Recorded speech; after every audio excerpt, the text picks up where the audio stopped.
This is Johnny Naranjo, a sports commentator from the Dominican Republic. The Dodgers lineups is as follows. Batting first and playing second base, Dave Lopez. Batting second in center field, Ken Landro, who played last winter in the Dominican Baseball League. Batting third in left field, Dusty Baker. Batting fourth at first base, Steve Garvey, who played 2 winters in the Dominican League with the Licey Baseball Club. Batting fifth from the Escogido Baseball Club and the LA Dodgers, Pedro Guerrero playing at third base. Batting sixth, catching Mike Socia, who after 2 winters in the Dominican League is going back this year. Batting seventh in right field, Ron Renicky. Batting eighth at shortstop, Darrell Thomas. And batting ninth, the pitcher, right-handed pitcher, Ted Power, who won 18 games, lost 3 with the Albuquerque Baseball Club. We have over 20 Dominican players in the major leagues, and we are doing this game live to the Dominican Republic via radio. We also be seen via satellite through NBC network. Johnny Naranjo, and he's always so cheerful when we see him, Tony. Johnny Orange is what he's called down there, and a great baseball tradition, the national sport of the Dominican Republic. Nolan Ryan takes the mound for the Astros here in the Dome. Here's the defense behind him. Jose Cruz in left, Tony Scott in center, Terry Poole in right field, Art Howe at third base, Craig Reynolds at short, Phil Garner at second base, Harry Spillman starting at first base, Al Ashby the catcher, and Nolan Ryan, along with Sandy Koufax, only 2 men in baseball history to have pitched 4 no-hitters. And Joe, they tell us that 3 or 4 times this year when Nolan Ryan came out of the bullpen from warming up before a ball game, he had no-hit stuff. I tell you, anytime he walks on the mound, you have to kind of look for it because he just throws that hard. His strikeouts, as you look at his other stats, 9 and 5, he has averaged 9.5 strikeouts per 9 innings pitched. It's amazing. He's leads in that department. Koufax is second, 9.2. Sam McDowell, 8.8. Seaver, 7.6. And Gibson is 7.2. It's 1-8, though, against these Dodgers, Tony. The thing to note about Ryan this year, he is leading the league at 1.85 ERA among starting pitchers. Bob Knepper of the same Houston Ball Club is second in the league. He is throwing fewer pitches. Art Howe, the third baseman, said we are starting to make some good plays behind Ryan because we're more on our toes. Instead of 150 to 200 pitches a game, he's cut it down considerably. Ryan works fast. It's just that he's been so wild. He averages 4.3 walks per 9 innings, and he's got a lot of 3-2 counts, but he does work fast, which infielders and outfielders like. Here is Davey Lopes, 5 home runs, 17 runs batted in, hitting at .211. He's the first ball hitter. Will he jump on the first pitch? Thrown by Ryan. Bruce Fleming is behind the plate, walked over to the Dodger bench. Joe, I think one of the reasons that Ryan has always had difficulty with the Dodgers is because they have been pretty much a disciplined ball club. They take a lot of pitches and they walk a lot off Nolan Ryan. Jumped on the first pitch, all right, and fouled it straight back. And Al Campanis was seated over there, and Campanis didn't see it. The general manager of the Dodgers. He had it all the way. Didn't even move. A Branch Rickey protege, Al Campanis. Outside, ball 1. He played that like he did as a player. Howard for the shortstop.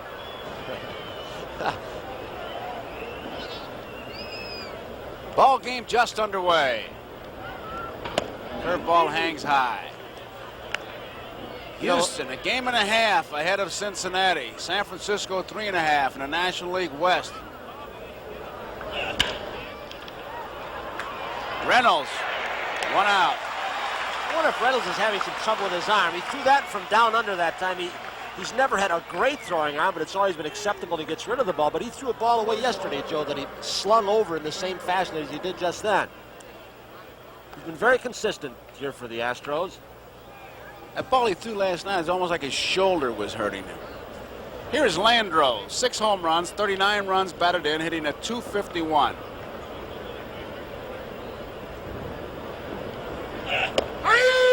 There's his strike. Some races going down in these last 2 weeks. American League East. Boston, Detroit tied. Milwaukee, a game and a half. Baltimore.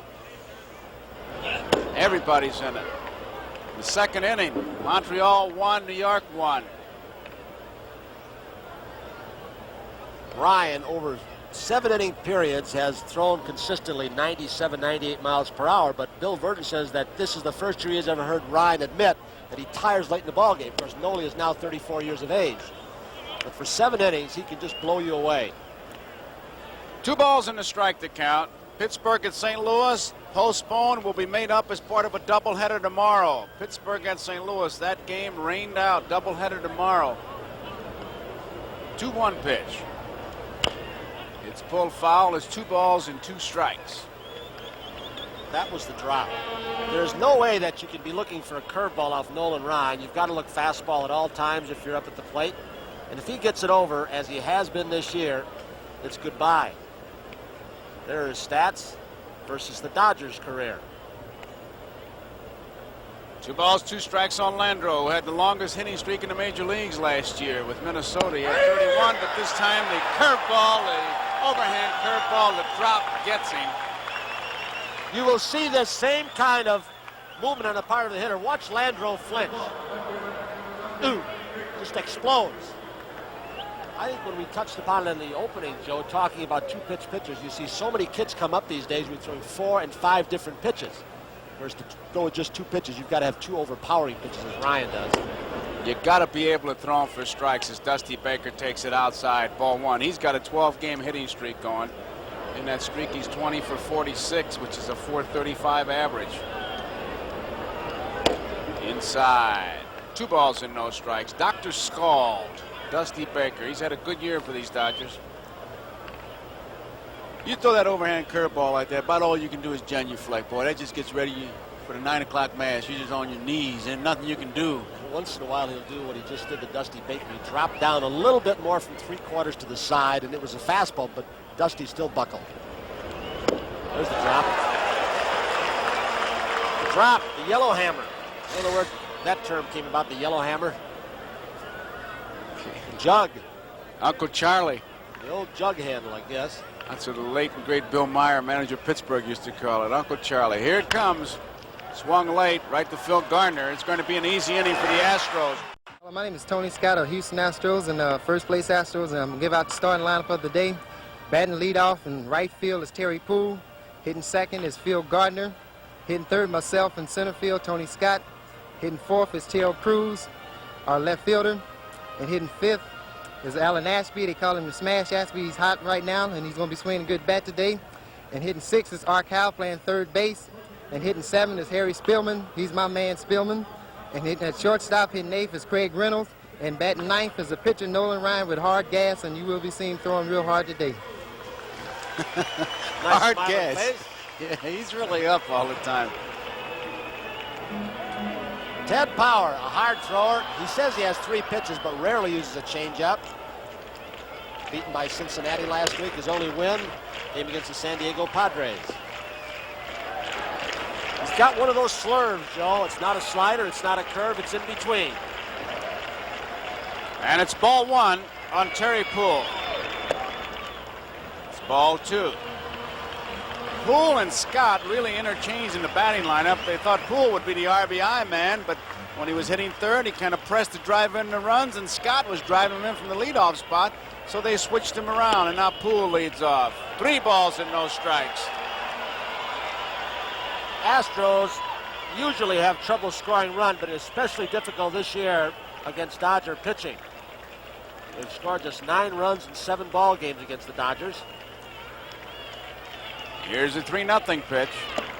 It's a strike. Power was with Albuquerque last year, 13-7. Averaged 6.6 strikeouts per 9 innings and walked 5.5. Fouled out of play. Joe, I'm wondering right now because the Astros are starting to warm somebody up in their bullpen. I don't know if it's just somebody warming up to the tune-up. Bob Nepper now, he's tuning up for his next start. Get a little camera exposure. Usually pitchers will do that before a ball game.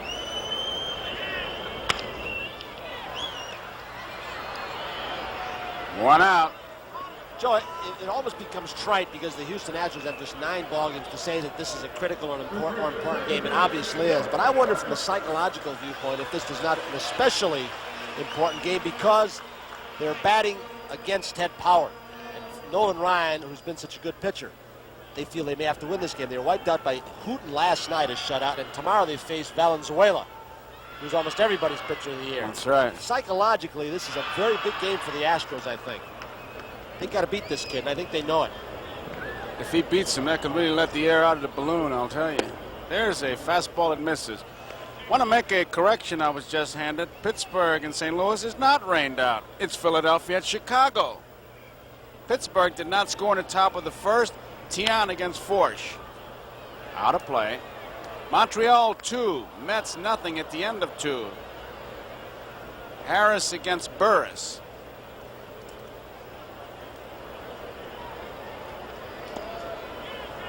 Phil Garner, the man who has become the glue of this infield when he came over from the Pirates. Burton said since he's been there, he has not had a player who has taken charge in the infield like Garner has. A man who could become a free agent next year. There's Lasorda. Ron Peranowski, the pitching coach. Polish Hall of Fame, he should be. 2 balls and 1 reliever. strike. Peranowski and Drabowski. I'll take those 2 guys as my short relievers from left and right side. The guy I played with, Ted Wilkes, should be in there too. You bet. He, what a relief pitcher he was. The Cork lives here in Houston, along with George Munger. Geoff Cross. Used to be Cardinal country. Garner draws the base on balls. He's on. If there's going to be a problem for Powers, you just saw it, a control problem. Been in the Dodger organization about 5 years, spent 3 years at Kansas State University, and here has been a man who was really surprised for it. He knew he was good, but he said he's produced better than we ever thought he could. Tony Scott. And just as a footnote of what you said about Garner, Deacon Jones telling me that Scott and Garner have really stabilized the effectiveness of left-hand pitching against him since Scott is a switch hitter. There goes Garner. Here's the throw. Safe. Stolen base. Sosha gets that slurve to throw out. He caught that ball funny, Joe, which may have hurt him and cost him a step. Backhand and trapping it down toward the ground. It's always more difficult to throw on a breaking ball. But had he caught that, I think with the glove up and 2 hands, he may have saved 1 step and may have gotten Garner. Garner really surprised the kid Power. Very slow going home.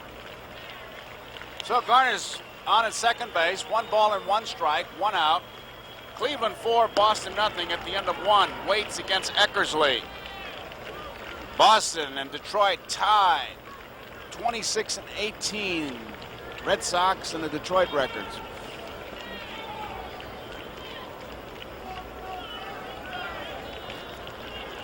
No score in this game. 1 ball, 2 strikes, breaking ball. Scott has hit in 14 of his last 15 games. He has played an outstanding center field. He made a good catch in left center field last night off his shoe tops. Here's the 1-2 pitch now. It's high, 2-2. Final score for you, Minnesota 7, Texas 3. Minnesota hanging in there, aren't they? Minnesota 3.5 games behind Kansas City. Oakland's a half game behind Kansas City, but the split season, obviously, Kansas City's only worried about Minnesota. Oakland's already in. He got him on a curveball, a beauty. I'm going to hang an expression on you, Joe. We've heard so many different expressions that pitching coaches use. You tell me what you think it means. I was talking to Ron Peranowski about Ted Power, the young pitcher, and I said, when he has a problem, what is it? He said, he lacks arm discipline. What would you interpret that to mean? I have to think about that because that's a high rent district term. Arm discipline. I remember guys like Dizzy Dean who just played good old country hardball and threw a drop once in a while. I can understand that. Arm discipline. Foul back, Cruz, strike 1. Let me think about it. You know, you hear these terms, different release points, and speed has become velocity, and control has become location. But Ted Power lacks arm discipline, but he's catching on to it.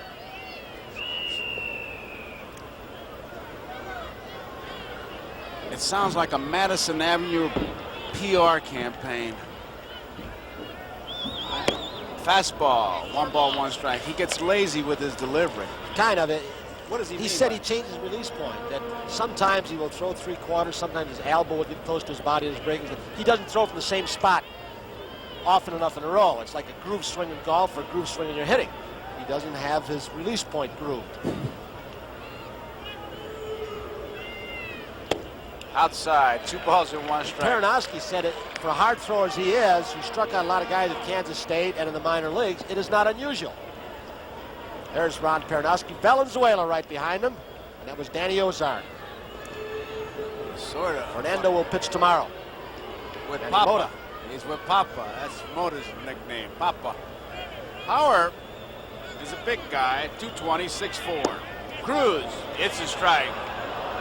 Here's a man right in this situation where I'm sure that Scioscia, as the appeal goes down to the third base umpire John Kibler, that Scioscia will not let Cruz, who's been such a good player for this ball club, beat him. Clean-up hitter with first base open and 2 outs. You're going to still make him hit your pitch.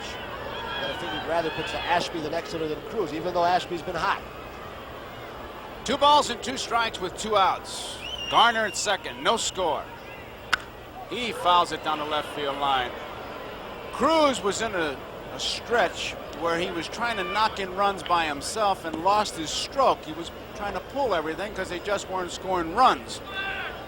Cruz has 13 home runs, the most by an Astro since 1978 when Bob Watson had 14, but this is a tough ballpark for a home run. All right, now Scioscia just went out and had a conference with his pitcher. What do you think it was about? Don't give him a good ball to hit. First base is open. First base is open, and he'd have to hit the breaking ball off me anyhow. But Power's best pitch is his fastball. But I wouldn't give him a strike to hit. It'd be a breaking ball. 3 balls, 2 strikes. I'll tell you how much it's his best pitch. I asked a question. I asked a lot of the young pitchers. I said, Ted, when you leave the hotel, what's the one pitch you want to leave at the hotel? He said, my fastball, which is pretty obvious. 3 balls, 2 strikes, 2 outs. From Guthrie, Oklahoma, Ted Power. Breaking ball, 3-2. He was not going to give him a fastball. That's one of those unintentional intentionals. Here is Ashby. 4 home runs, 30 runs batted in, hitting .281, and Deacon Jones has been working with him. He's got a new stance, which is the key to it is lifting his front foot, which allows him to lay back and doesn't have to pull that trigger quite as So I've never seen Sadaharu O, the great Japanese home run slugger, in person. I have on films, but he picked his leg up. Ashby does it a little bit like that, but not to quite the extreme that Sadaharu O did. Watch the right front foot. Curveball, missed it, strike 1.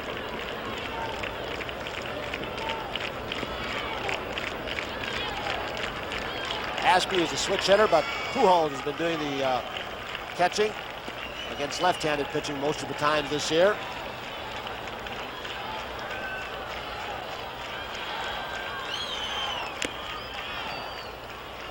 Two strikes. In fact, Deacon Jones, the hitting coach, has a drill as we look at the stance. There goes the leg up. It's a timing device, but he also has him hitting fungos with just one arm, and he's got a reason for that, which we talked about. And it's the bottom arm on the bat is what he hasn't hit it for, to strengthen that arm. Whatever he's doing, it's working for Ashby. 17 for 23 since the change. Here's the pitch. Line drive right at Davey Lopes. He hit it right at him. Now there's a guy with a dandruff problem. The guy with the glasses behind him doesn't have it, just put his hat on. But this guy, how do you like that? Orange hair yet. Looks like an ice cream flavor. There are some cities who have not gotten caught up in the pennant race around the league, but Houston certainly has. We saw it last week in Boston. They certainly have. It is tightened up. Montreal, 2.5 games over St. Louis in the East. Houston, 1.5 games over Cincinnati as Garvey takes a pitch outside for ball 1. Montreal 2, New York 1, third inning. Pittsburgh, St. Louis, 0-0 in the second. Outside, 2 balls, no strikes.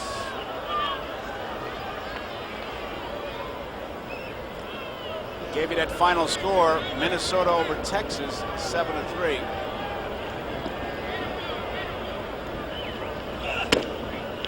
You hear that grunt? That field microphone we had when Nolan Ryan released the 2-0 pitch to Garvey, you could hear the big grunt come out. Sounds like Wimbledon. You ever hear some of the guys grunt? Tennis players, all 4. He walked him. So Garvey's on. Brings up Guerrero, who's hitting .304 with 12 home runs, 44 runs batted in. He's playing third base today.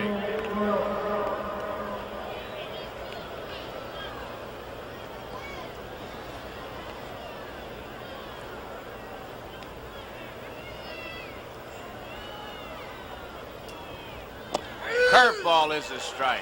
Missed with the fastball, came back with the curveball, and sometimes the catcher will do that to bring that pitcher back on the track.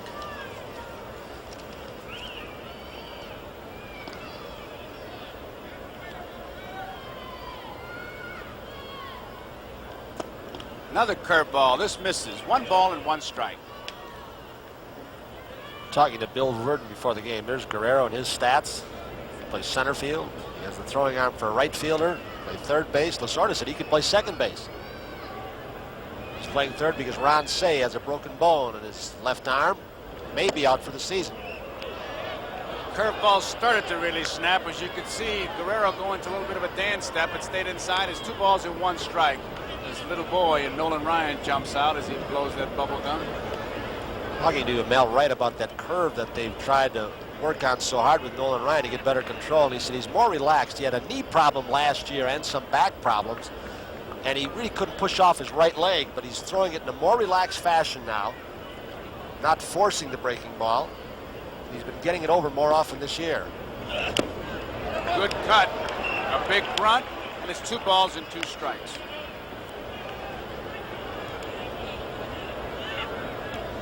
Garvey at first. Joe West, the umpire. Harry Spillman holding him on.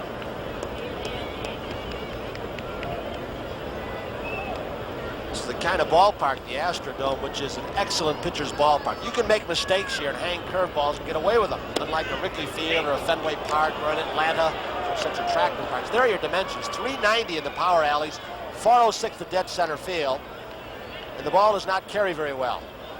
For a day game like this, Joe, there's also a problem at times for outfielders seeing the ball off the top of the dome roof where the paint is wearing out. Garvey's at first base. And Ashby has thrown out 32 of 91, which is a 35%. So Garvey will probably be running. Let's see what happens. There he goes. He fouls it out of play. I think that move, Tony, was dictated more on Ashby's statistics rather than Garvey's speed or Guerrero handling the bat. Yeah, and I think also that Nolan Ryan, when he tries to get everything together, he is a little bit slow going to home plate. He kicks that leg, so there are a lot of advantages and percentages in the favor of Lasorda starting Garvey, even though Garvey does not have speed. 3 balls, 2 strikes. Nobody out. Also get a little movement in that infield with Reynolds covering that time. There he goes, and it's fouled off, and Garvey comes back. I'll tell you, it is interesting to see what happens in a situation like this to the middle infielders, the shortstop and second baseman, because both Reynolds and Garner, even though only one was covering, that time it was Garner. The pitch before it was Reynolds. But they both creep a little bit closer. They're watching the runner. You've got to be aware of the steal, and that means it cuts down their range left and right, and that base hit could sneak through, especially on the carpet, where the ball gets through the infield so much more quickly. Any kind of movement you can create, divert the attention of the pitcher and the catcher, it's your advantage. See Garvey as Guerrero waits. And there he goes. And here he comes back. It's always interesting to watch the runner walk back like Garvey's looking over saying, I wish you'd hit the ball. I mean, come on. Now he's checking the coach to see if they want him to continue to run. And Joe, the indication that with the 3 pitches that Guerrero's been able to foul off may be an indication that Nolan doesn't have his good fastball yet. It may come when he is right. He's got that thing up around 100 miles per hour, and that ball starts hopping up high in the strike zone as the last pitch was to Guerrero. It's at times untouchable. There he goes. Struck him out. Here's the throw. Safe. So the curveball, A breaking ball. It certainly was a curveball and a beauty. Tough ball for Ashby to handle. There it is, breaking down. And a little bit tough for a hitter, is it?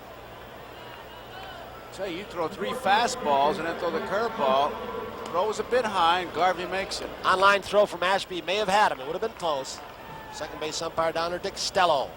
See how he's got the inside position. More American League umpires are going to that position also. Dick Stello. And will there be 6 or 4 umpires in the mini playoffs? It's a big controversy going now. Be 6. I think so too. I think the importance of the mini series, and again, if the integrity of the game is in question, if there's any doubt, put on 6. Can't argue for the money or whatever else the umpires might want. That'll be negotiated. But I think 6 umpires, 2 down the line. I think like the World Series, the League Championship Series, I think there should be 6. I agree with that, but that 10% of the first 3 games, that's a whole thing that I just don't understand. I don't know that much about it, but it's a little tough that umpires won 10% of the first 3 games. Players want it, but they don't want the coaches and managers included. 3 balls and no strikes on Mike Scioscia. Steve Garvey is on at second base, no score. We're in the 2nd inning. Nolan Ryan falling behind. He was able to get a big strikeout on Guerrero, got a strikeout from Landreau in the 1st inning.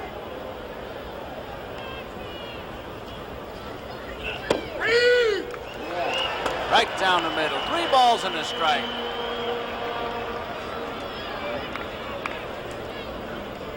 These Astros, individually, they may not be able to match up against anybody else, but collectively, it's a good team.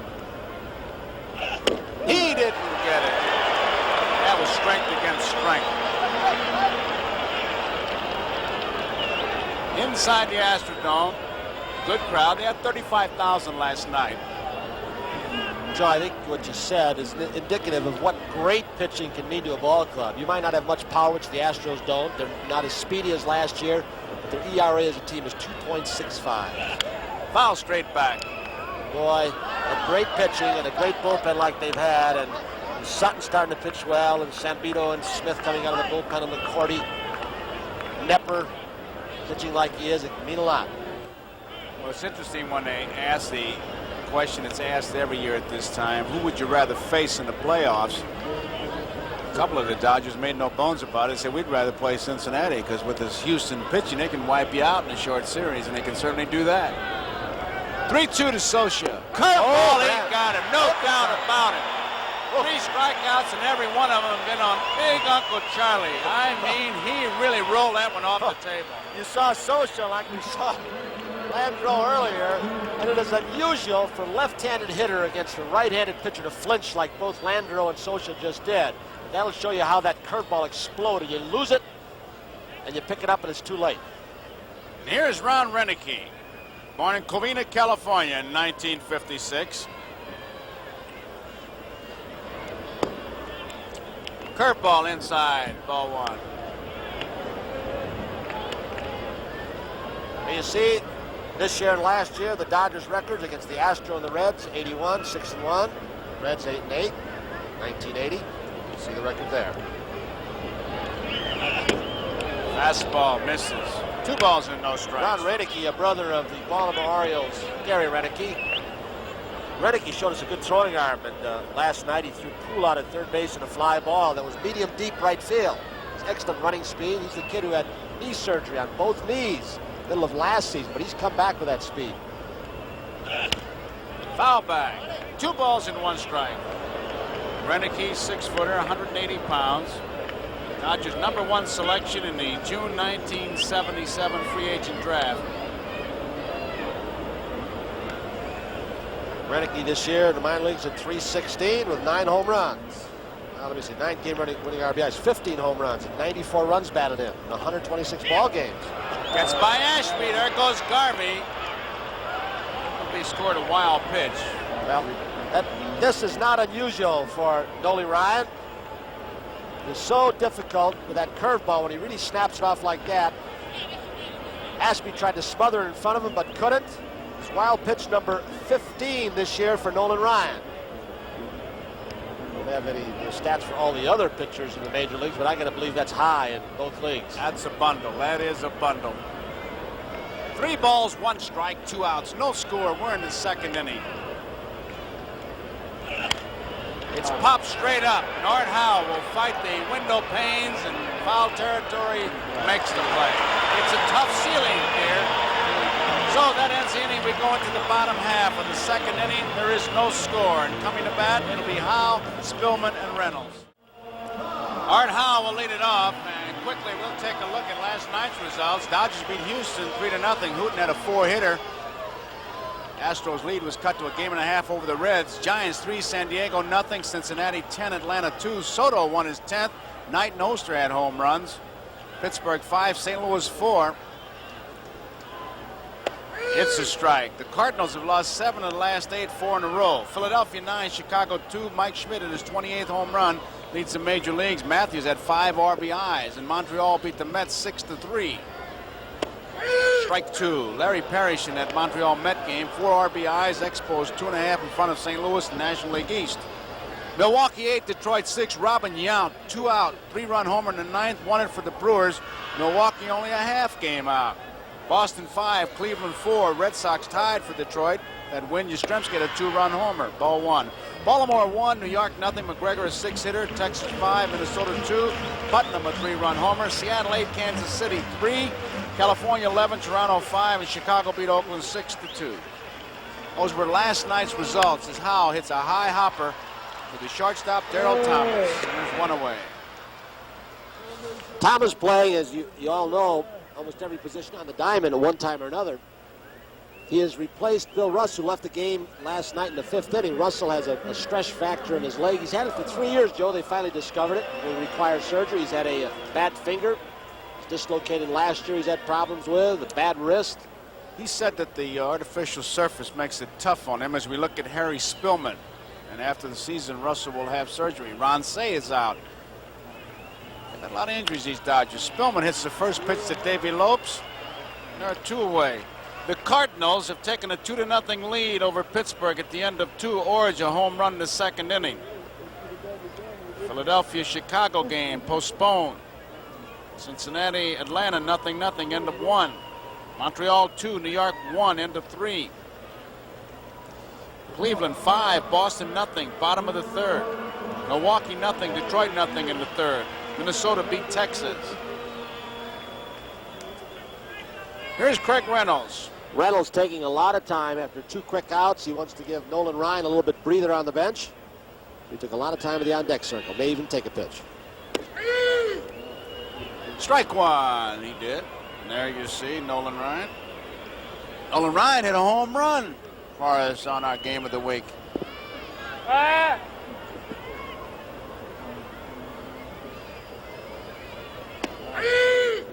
Strike 2, says Bruce Fleming.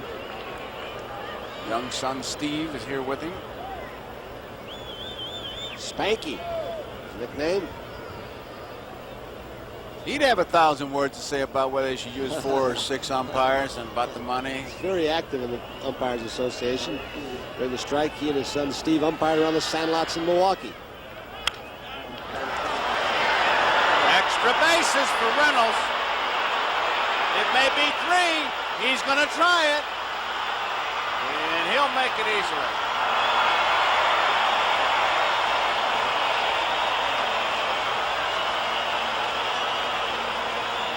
The corners here in the Astrodome are very treacherous. Difficult to play the carom as we look at Reynolds and Don Leppert. There you see the section that juts out. And it is exceptionally tough when a player comes in on the road, but even Cruz is at trouble. Cruz had a ball in the left corner last night, and the ball just stuck into the wall almost like a thud. And sometimes it'll hit a beam, and that baby might bounce 8-10 feet all the way back to the infield. I talked to him about that, Tony, and he says every ball is different. Yeah. Just got to play the quarterback. 12th triple for Reynolds. That ties Reynolds for the National League with Richards at the San Diego Padres. So he's on at 3rd. And this is a good doubles and triples ballpark. And there you see it. Herndon 8, Moreno 8, Templeton 8. Whoa, Nice play by Scioscia. Blocked that 55-foot curveball, and he saved the run. Big guy got in front of it nicely.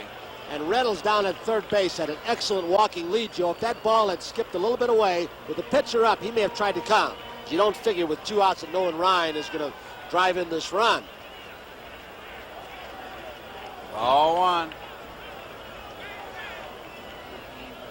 Curveball again, it gets away, but he doesn't advance. I tell you, asked the first base umpire, he called it a strike.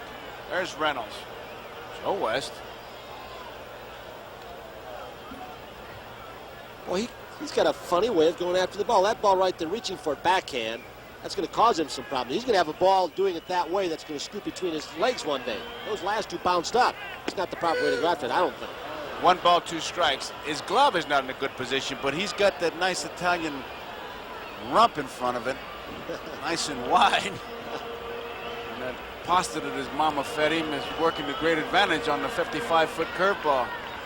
Curveball misses. 2 balls and 2 strikes. He's thrown nothing but breaking balls. Reynolds is at third. We have no score. We're in the bottom of the second. Reynolds has just tripled. Astros really have to scramble. They have to manufacture runs. It is awfully tough for them to score, especially against this Dodger staff, which is so good. It's high. Reynolds has power pitching off the stretch. This is the man he wants to get. Terry Poole is the on-deck hitter. Making it tough on himself, isn't he? 3-2 on Nolan Ryan. Not known for his bat. There you see the on-deck batter, Terry Poole. Here's a big pitch. He walked in. He walked in. Third base on balls given up by Power. And that's what sets a manager to pacing. Ryan is on at first. Reynolds is on at third. And Terry Poole, who bounced out his first time up, is the batter.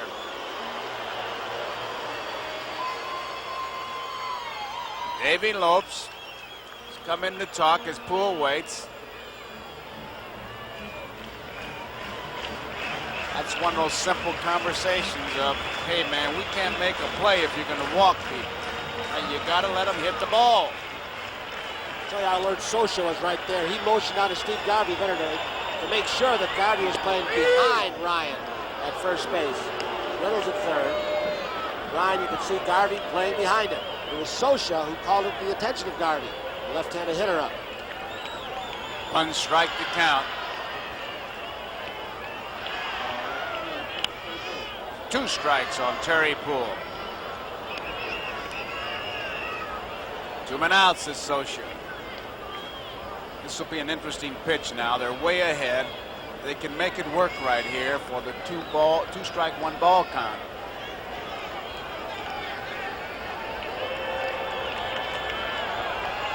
Look out. He moved him back. Setting up this one. Milwaukee 1, Detroit nothing. Bottom of the third. Ryan is at first, Reynolds is at third. With his control, here's your pitch of decision. He's got to make it happen right here.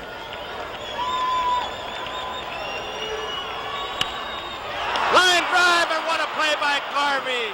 He hit a bullet. Garvey, playing behind, as Tony pointed out, able to make that play. If he's holding him on, if there would have been a lapse there, if Socia doesn't call it, they got a problem, Tony. You bet. Saves a run, probably a double, maybe a triple if that ball wraps around down to that corner. Great play by Steve Garvey. It's 0-0, Dodgers in Houston, but in Detroit, Milwaukee and Detroit are having a battle. Let's see what's happening in Detroit. For those of you joining us now from the Dodger-Houston Astros game, Merle Harmon and Ron Luciano with you in Detroit, where the Brewers lead the Tigers by a score of 1-0 in the bottom of the third. Kirk Gibson batting, 3-2 count, tying run at third, struck him out, and the inning is over. So Moose Haas comes up with a very big strikeout, and Gibson, who has led these Tigers in the second half of the season, very disgusted with himself, and Haas, who is giving manager Buck Rogers a fine job as a starting pitcher today, walks off the field with a 1-0 lead at the end of 3. And Ron Luciano, as an ex-football player, this guy is a very, very tough competitor. Yes, he certainly is, but the one thing about him is that they say that maybe he will have trouble with a curveball, and you saw it right there. Curveball low out of the strike zone. He tries for it, does not get it.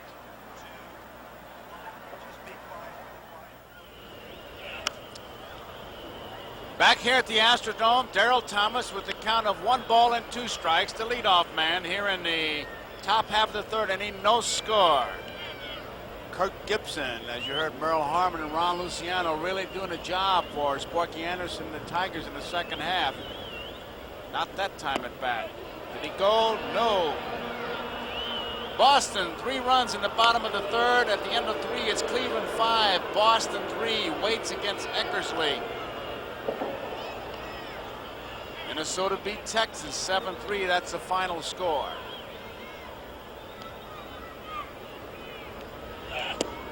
Fastball misses.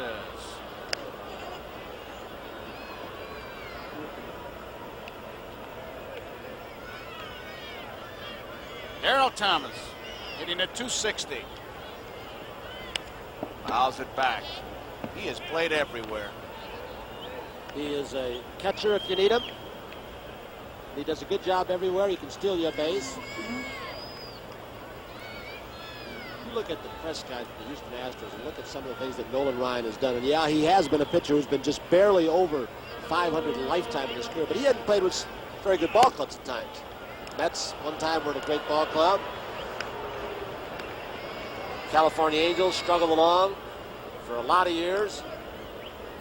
7 one-hitters aside from his 4 no-hitters. He's never had a no-hitter in the National League.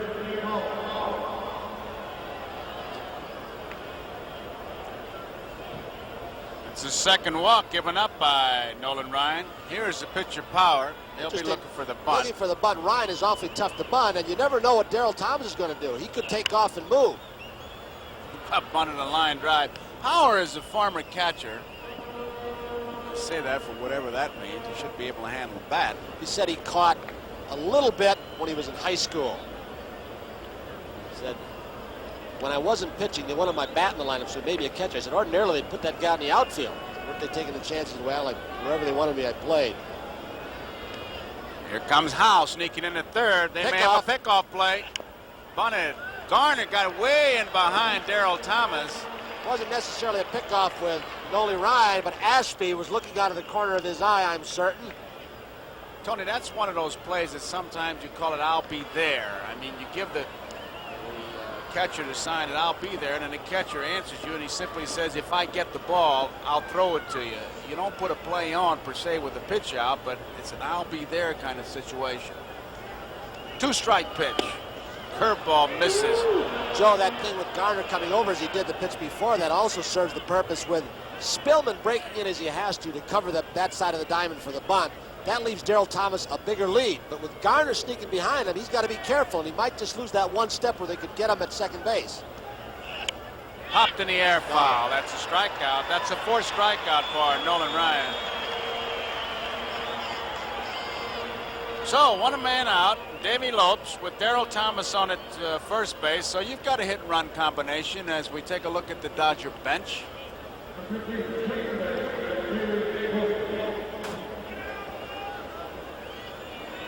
The opposing batters are hitting 191 against Nolan Ryan here in the Astrodome.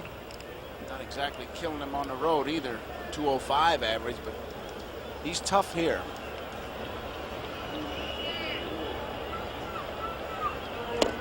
High, ball 1. Lopes takes a good look at Danny Ozark. If you had the luxury, Tony, I'd like to pitch out right here, but you couldn't do it. I think he's going on this pitch. I can buy that. But Ashby's in a little bit of a trap. Ryan has been a little while.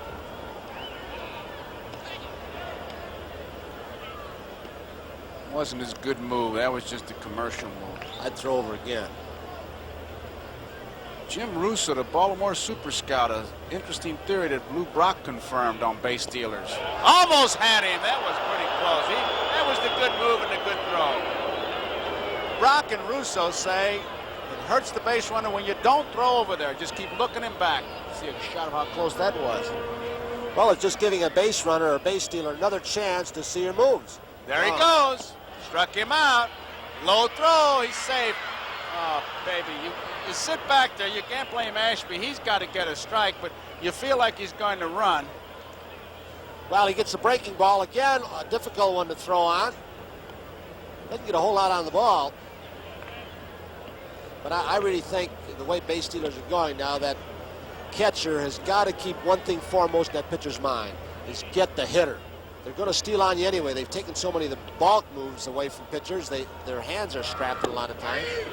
There's strike 2. 1 ball, 2 strikes. Sitting up there, you could feel he was going on there. There's no doubt they've legislated against pitchers to get more offense in the game. Taking away bulk moves, lowered the mound several years back, put in all the artificial surfaces. You come close to a hitter these days, he either charges the mound or he files a grievance.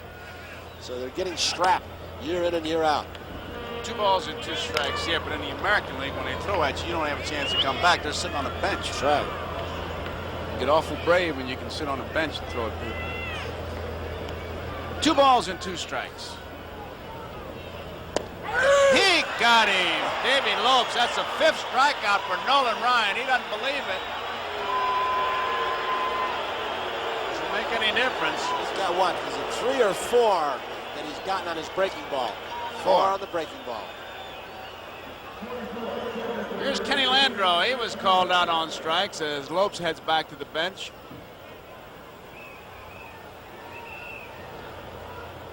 I tell you, that Nolan Ryan can spray your bat rack with termites. He's been working on a changeup the last 2 years, Nolan Ryan has, but he will not use it in the game. It's a changeup that he recalls having talked to Andy Messersmith about years ago. Out of play. I tell you, if he throws you a changeup, Tony, I don't care how good it is. He does you a real favor. Now, I think he's doing what Ron Goodrich started doing the last 2 years, saying, listen, when the fastball is gone and the hard slider's gone, Nolan Ryan is curveball in this case, I still want to pitch a few years and I'm going to have to start finessing. Tom Seaver's made a little bit of that transition. Gone to a little more breaking stuff, off-speed stuff. Down the left field line, drifting near the stands, Art Howe. He'll not have a play. Say, when you watch Nolan Ryan throw, you wonder where his heat comes from, that 100-mile-per-hour fastball. All you've got to do is watch the lower part of his body and see how much of the leg and the rump section of his body gets in it. It's not all arm. It's like a chain reaction, like a whip, a bullwhip cracking. You're never going to be a pitching coach if you use expressions like that. You got to come up rump part of his body. You got to use, you know, arm discipline, location, velocity. Center of gravity rotation. One ball. Oh, he almost had Thomas. Looked like Ashby was going to throw. See, I can understand. I always refer to late and great Dizzy Dean. Oh, Diz would say, he can fire that ball. When he says fire that ball, I knew what he meant. Arm discipline. Oh, Diz would jump up and down if he heard that. Let's check this out if he goes curveball. Fastball. Here's where he's going to go curveball right now. 2 balls and 2 strikes. He has not been afraid to throw it. 3-2, 2-2. Landreau can't guess because he's got 2 strikes on him. But he got him on a curveball the last time. He's been having some trouble. Only 1 RBI since August 31st. That's some 19 games. He got that last night. He blooped a single in the right center field. Fastball. And it's 3 balls and 2 strikes with 2 outs. He has walked 2. He has struck out 5. There is no score. We're in the 3rd inning. Darryl Thomas is on at second base.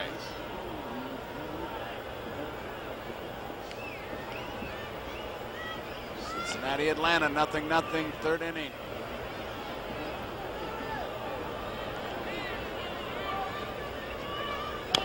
Ball foul. They're looking further into the Nolan Ryan overpowering stat sheets. 300 or more strikeouts 5 times. That's a record. Watch the leg kick. That right there is where a Seaver or a Nolan Ryan, where he's poised on that right leg, where the pitchers say he has got it all together, where you can almost balance there, and you start that topple toward the mound. Some people say drive off the mound.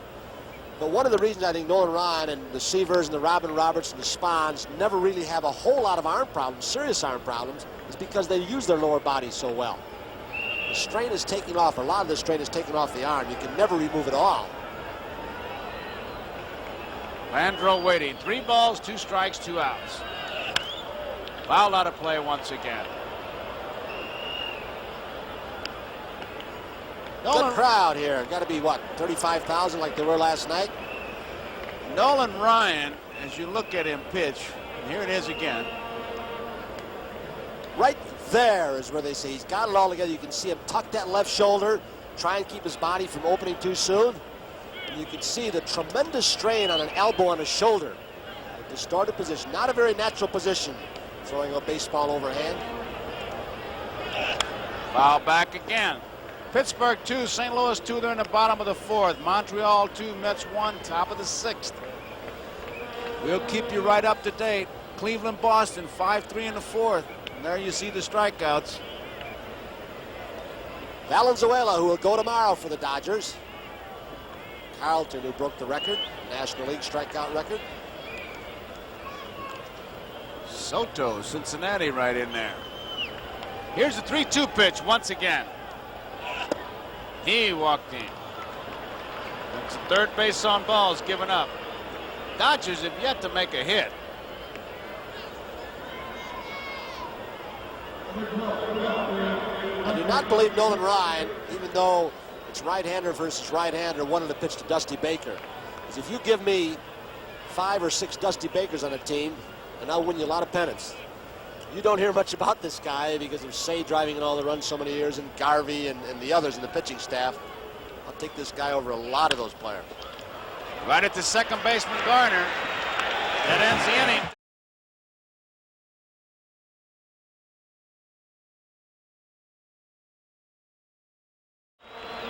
The Astrodome, 0-0. Dodgers in Houston. And all of us here at NBC Sports were saddened this week upon learning of the death of lovely Tony Siliberto, wife of one of our most popular cameramen. We offer our prayers for you, George, and your little Frankie and Lana. Not much we can say at a time like this, but we hope that there is some consolation for you in knowing that your friends are thinking about you. Our hearts are heavy for you, boy.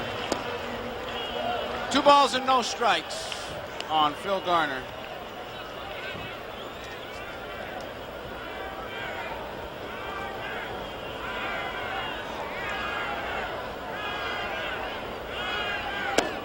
It's a strike. Garner came over August 31st from Pittsburgh for second baseman Johnny Ray, who's been starting for the Pirates, and pitcher Randy Neiman, Kevin Houston. 3 balls and 1 strike. Bauer has walked 3. He has struck out 1. He has allowed 1 hit. There's no score. Garner, one of the players from the Astros who can go into the free agent market 15 days after the conclusion of the season. Left field is going to drop for a base hit. So Garner is on.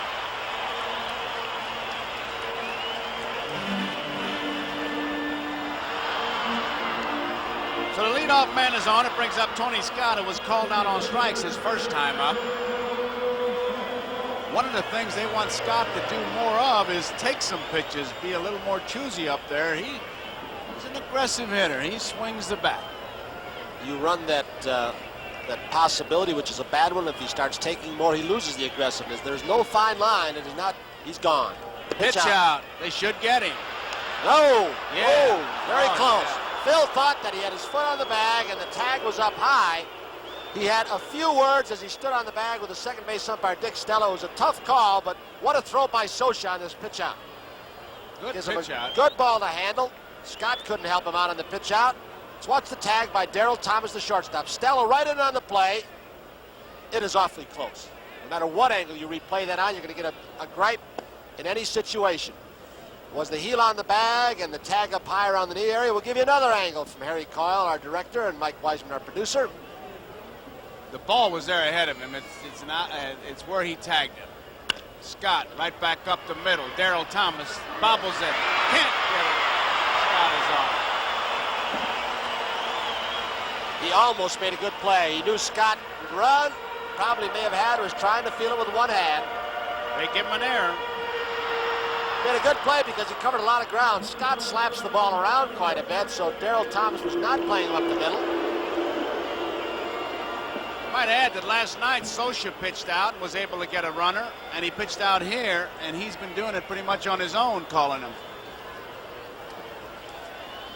Scott, 6 of 9, has an Astro as far as stolen bases, but they're going to give Cruz a chance to swing that bat. The one place you've got to give manager Bill Verdon credit is last night he had a couple of men thrown out, but he refuses to hold his men down. He still wants them to keep running. He knows he has to manufacture runs, and we could see Scott on the move. 1 ball, no strikes. I would think, Tony, with Cruz hitting, who's got his stroke back, that he'd be a little bit, unless he was about 70% sure, Scott wouldn't be going. I think he's going on this pitch. Scott has stolen 16 bases this year. Nope. Ball, 1 strike. Bottom of the 4th, Milwaukee, Detroit tied 1 apiece. Hefner home run. Top of the 5th, Pittsburgh and St. Louis tied. Montreal 2-1. Bottom of the 6th. Cleveland 5-3 over Boston. Bottom of the 4th. Cincinnati, Atlanta 0-0. Bottom of the 3rd. And Minnesota beat Texas 7-3. Final score. Right up to date. Scioscia is such a take-charge catcher, even though he's young. He alerted Power to step off in case he's moving and not take Scott for granted. He even does that with veteran pitchers, which is very impressive for Scioscia. Now here's an interesting call. 2 balls and 1 strike, 1 out, no score. Scott's got good speed. Is he running? Is he not running? Because it's manager's delight. I say he's not going. I say he is, but I've been wrong once in this situation. You know, many times with all the different steal signals going on between a manager, some guys are on their own. That's one sign. Some pick your pitch. Some you've got to go on this pitch. Some don't steal at all. That may be the case with a left-hander up in Cruz. So you could give 3 or 4 different signs to a runner like Scott. It's 2 balls and 1 strike with 1 out. You play manager at home. What do you think? He's holding. High hopper over Garvey's head. Scott may be able to score. Up with the ball is Renicky. Scott is going to be held at 3rd. Don Leppert found out about the young kid Ron Renicky's arm yesterday in last night's ball game when Poole tried to go from 2nd to 3rd. Here's Garvey, who has played 114 consecutive errorless games. An artificial surface hop. Might have been a double play on dirt and grass. Scott over the shoulder into the corner. Now he picks up his coach Leppert at first, coming down the line, waving him on. Then when Renicky made the perfect relay throw to Davey Lopes, they decided to hold him. With 2 outs, they may have taken a chance, Joe, and sent him. 1 out, he can still score on the sacrifice fly. Now it's Ron Peranowski out. Well, they've got first base open with 1 man out here, so it's a case of pitching carefully to the left-handed batter Ashby, and Howe, who is a .307 hitter, is the on-deck man. But his RBI is not that impressive. Howe has only driven in 33 runs, and he is a double play man as we look at Dave Goltz loosening up, and Bobby Castillo plays the protection man in case of the line drive hit down there. It's Goltz loosening up for the Dodgers. 1 man out. Scott is at 3rd. Cruz is on at 2nd base.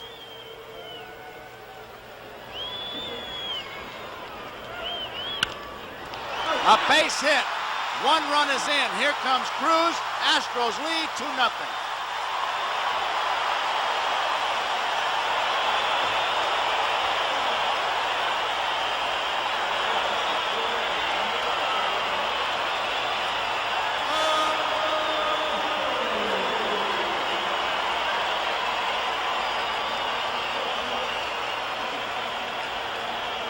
Joe, in the first inning with 2 men on, there's the Astros bench.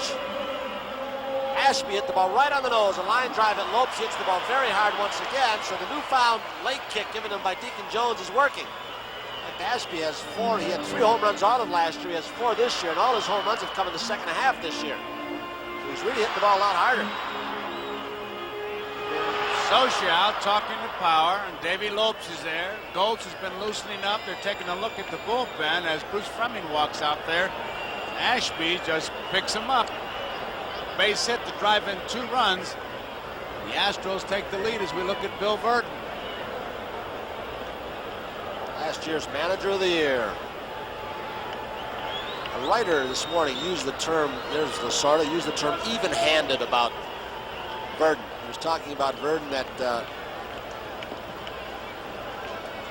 even though some of the players may not care for his move, but he's very consistent with them. They know what to expect from him. That's very important. Ball 1 on Art Howe. Many people are trying to figure out how Art Howe is able to play. He's got a torn Achilles tendon, and the other one is strained. A similar injury Bill Robinson to the Pirates, which requires surgery. He'll have surgery after the season. It's a strike. Howe has the longest hitting streak in the major leagues this season, 23 games, as we looked at Ashby at first base. He has excellent bat control, Art Howe.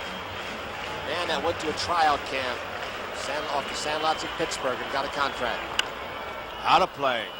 1 ball and 2 strikes.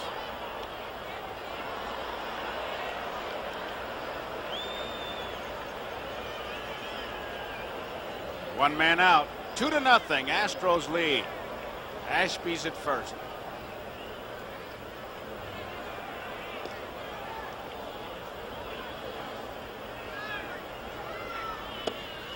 Outside. 2 balls, 2 strikes. So I think it's interesting when you look at stats, and you can do a lot of things with numbers, but everybody says of the Houston Astros they don't have a whole lot of power. And they don't. When you look at their home run total for this season, they've got 39. Astros opponents have only 36. They've out-homered their opponents, so that may be a more important stat than saying, you know, they don't have a whole lot of power. 3-2. I think sometimes, too, Tony, people when they talk about power think only in terms of home runs. As we look at the Dodger bench, sort of. I mean, doubles and triples have to figure in the power. And this is a ballpark with a home run. You're not going to hit that many. Like Kansas City in the American League, the Royals. No Astro has ever led in a major department, hitting, home runs, RBIs.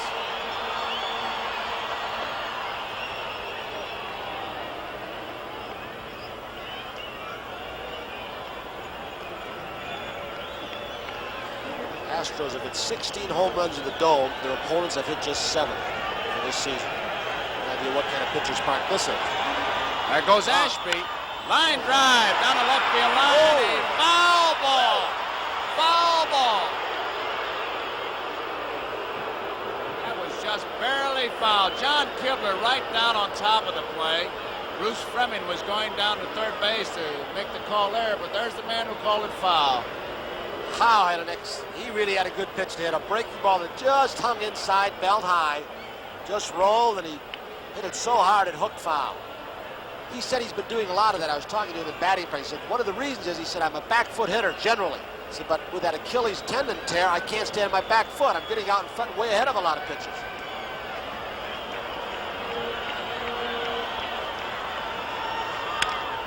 Right field deep. Way back goes Renicky. Look out. Ashby kind of nonchalant it back, and Renicky made a believer out of him as he went sliding back to first. 2 men out. It is always nice to see somebody with a good arm, but it's even more to see a young man like Renicky not afraid to use it and throw behind him. Very accurately one hop and came very close to getting Ashby. The 2 middle infielders decoyed Ashby for just a second. Darryl Thomas and Lopes on the fly ball, so he didn't pick up the ball quite in time.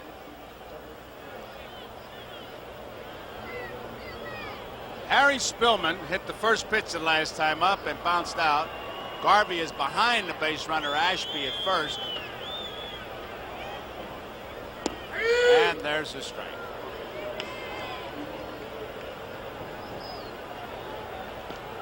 Earlier in the ball game, you saw the men on base. Garvey made a great play to stop a line drive and prevent a Houston run by playing behind the runner.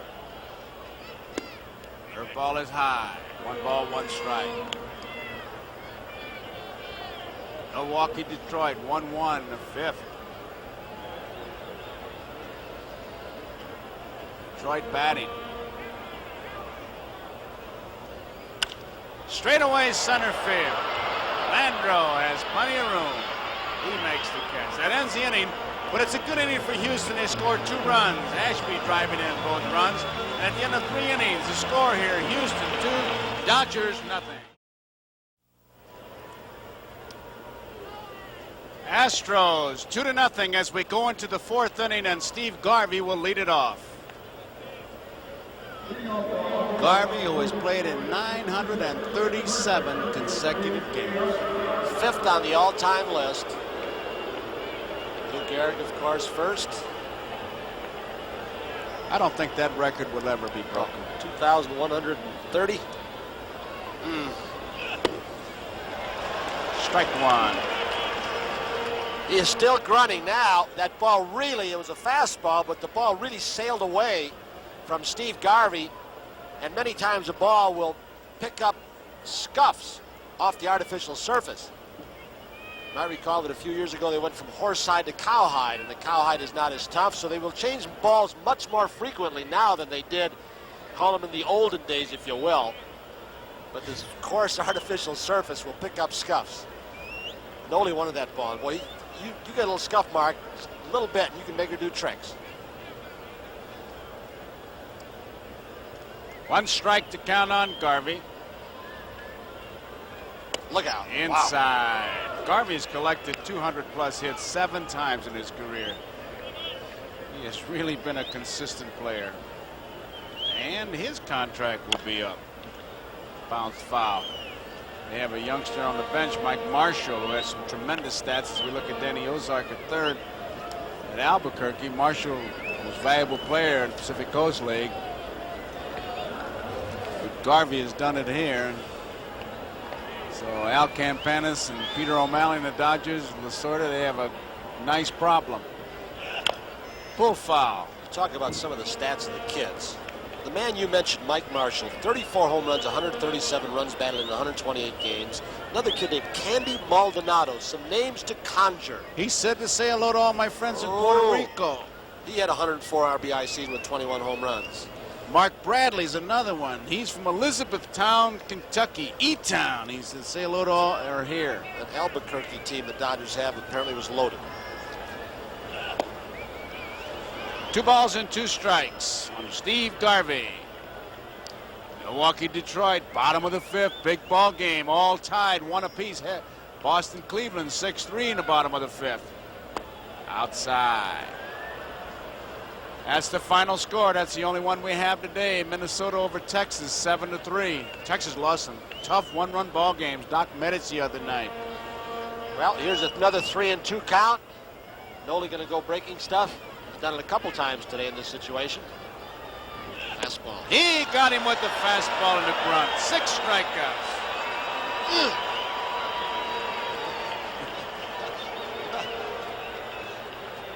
Here comes Mel Wright now. I wonder if something happened to Ryan. He's out very quickly after the strikeout to talk to Nolan Ryan. I didn't notice any pain on the part of Ryan after he threw this pitch. Quite a story, Mel Wright, who has what, little gold nuggets imprinted in his lungs? I don't know. Cancer a few years back, and he says he feels no after effects. Nolan Ryan on that last pitch, 3-2 to Garvey, threw the fastball. Well, he got Mel Wright laughing on the way off, so apparently he's all right. Here it is. See if you can pick something up.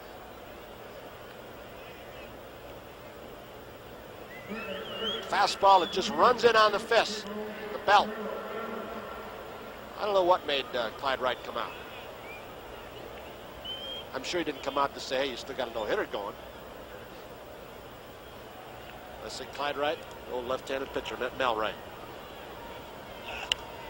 Foul back by Guerrero. Well, his grunting is all right. You can hear it. I'll tell you what, we'll not say anything, and you just listen. Our field microphone will pick it up.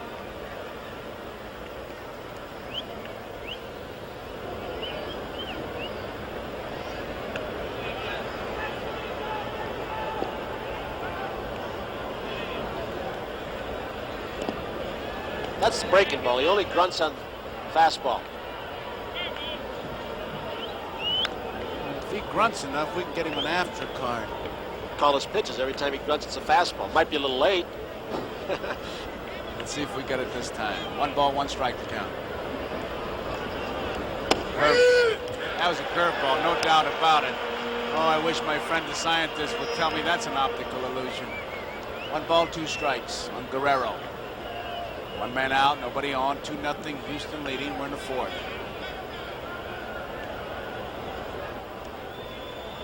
Another curveball. I had Mike Marshall, the relief pitcher with the screwball, explain to me in scientific terms what makes a curveball break one time and also screwball. He started getting the Bernoulli theory, an Italian friend of yours. I said, Mike, stop, it's beyond me.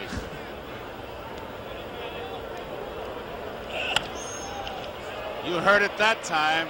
He jammed him. Fly ball to right field. Guerrero. Bernoulli had a high curveball to begin with. Socia. It's kind of interesting. Let's see if we can pick up that grunt on Socia because he should give him a fastball. I would think he'd start him out with a fastball. No, he really hasn't had, from what we've heard about him this year, we haven't seen him pitch this year, has not had the kind of control they've been talking about. He's been behind some hitters. He's run the count to 3-2, but he's been able to make the pitch when he's had to. Strike 1. But the grunt is what gets you. Cheo Cruz in left field. Jose, 3 brothers played in the major leagues at one time. Heidi's still there. They say he's really improved on left field, Joe. He's really worked hard at it. He had a bad rap. Oh, and in baseball, those reputations stay with you. 1 strike to count.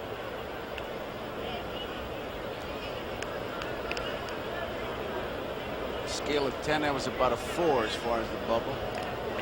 Ryan has had 15 or more strikeouts 21 times. Isn't that unbelievable? He's had 6. He's had 10 or more strikeouts 131 times in his major league career. Here's the 1-1 pitch. Pulled foul. Curveball. It's 2-0. We're in the 4th inning. Sosha was called out on strikes on the curveball, and that's got to be running through his mind right now. If Ryan throws a fastball, you'd have to think it would be outside the strike zone to set up the 2-2, which would be a curveball. Let's see what happens. Fastball. Wow. Way high and outside, and he got him. Whoa, that That's ball was 7 exploded. strikeouts. It really just went sailing out there. 2-0. Houston leading the Dodgers. We're in the bottom half of the 4th inning here at the Astrodome. Very aesthetic shot. Aesthetic? Nice, I like it. A little culture since you heard those opera singers before the game last night.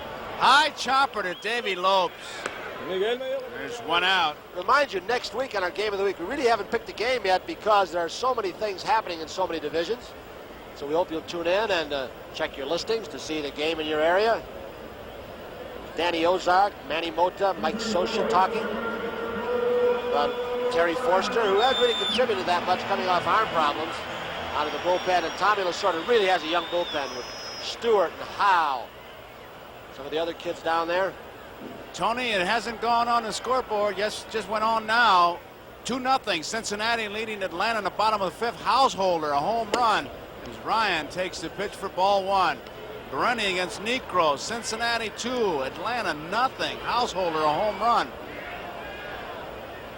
Pittsburgh 3, St. Louis 2 in the bottom of the 6th. Orange has a home run in that game. Philadelphia, Chicago rained out. Montreal 2, New York 1, bottom of the 6th. I would think one of the possibilities for our game next Saturday, Milwaukee and Detroit meet again. Here's a 2-0 pitch. It is 3-0. Milwaukee, Detroit, we're in the bottom of the 6th up there. It's 1-1.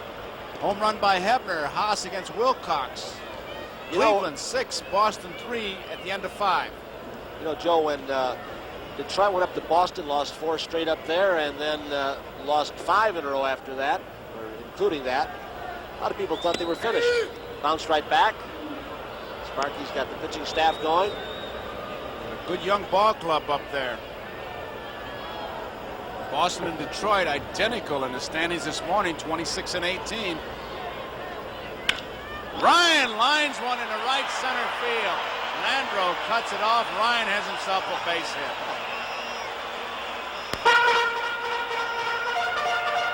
He doesn't have that pleasure too often, only Ryan.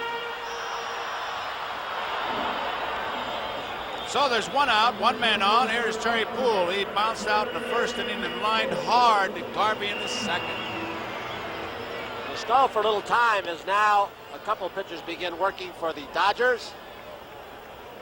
Sosha out to talk with Powers. Terry Forster, he's a left-hander, and Dave Goltz, the right-hander. Tom Lasorda, Danny Ozark. You could make a good case for Tom Lasorda as manager of the year. When you think of what he's had to do with that bullpen, revamping it with the kids, he made Valenzuela starter this year, who's come up, maybe the Cy Young, along with Carlton, maybe some others. And he's had all the injuries that you mentioned earlier, Joe. And he's also had some fellows who, Reggie Smith has hardly played at all. Forster hasn't played that much. Strike, says Bruce Fleming. Yes, sir. Terry Poole says, ask the third base umpire. So I don't have to ask anybody. I saw it myself. John Kibler did not make the call. He did not give help because he was not asked.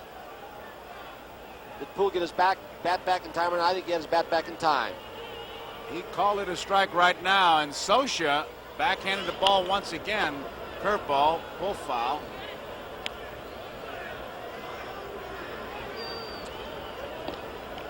He gets in front of the ball, but that's not the way you should catch that ball. He's got to have that glove coming up. The face of that glove should be up. If he catches it, fine, but the main thing is to keep the ball in front of you when it hits the dirt. High. It was an interesting call. He called fastball, and in emotion, he wanted to pitch high and away. That's something that you don't ordinarily call, but I think in this ballpark, and Poole he's not a pull hitter, does not have great power, but you use this ballpark, the big part is in the alleys in center field, and you get that lazy fly ball in the outfield. The guy hits it 400 feet in this ballpark, and it dies. It's going away again. Pitch him away, play him away. He hit that one in the hole.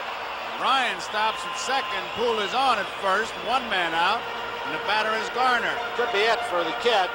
With Garner coming up. Forrester and Golds should be ready. Garner's coming up, a right-handed hitter, so Golds may be the guy coming in. Montreal 4, Mets 1. That's in the top of the 7th. As Lasorda comes out, one man out here. Bottom of the 4th, he's going to make a pitching change and bring in Golds. There you see the change. Bobby Castillo gives him a pat, and Power will leave the game. A wide shot of the Astrodome. Dave Golds comes on. Signed as a free agent by the Dodgers with the Minnesota Twins. From Pelican Rapids, Minnesota, Dave Golds. He inherits a situation of Nolan Ryan on at second base. Poole is on at first base. Garner is the batter. One man out.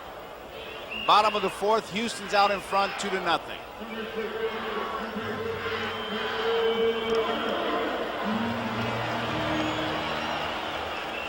So Garner with a chance to add to the Houston lead here. It's 2-0 in the bottom of the 4th. Base runners at first and second. Garner walked his first time up, stole a base, singled in the 3rd inning, but then was out trying to steal. And Golds in relief of Power. Golds with the sinker slider, looking for the double play right now. He has really struggled since he came over from the Twins in the American League. Golds has. I recall the Dodgers went after the 2 free agents that year. Don Stanhouse was released, and Golds.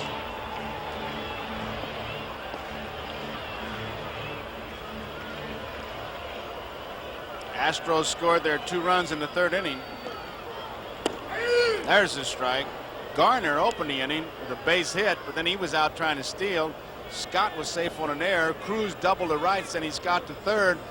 So with base runners at 2nd and 3rd, Ashby singled to center field.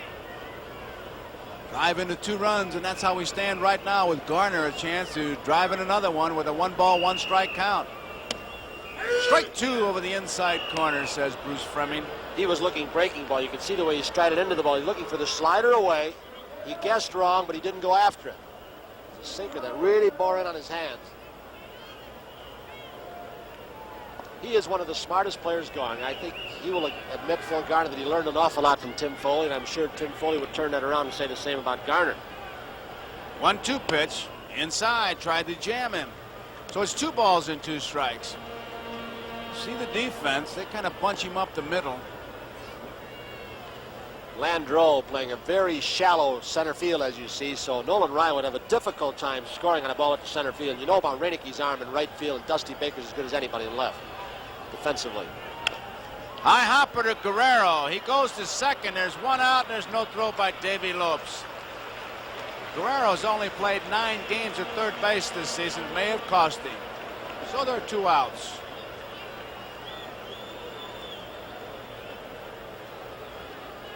Ryan moves to 3rd. Garner is on at first, and here is Scott.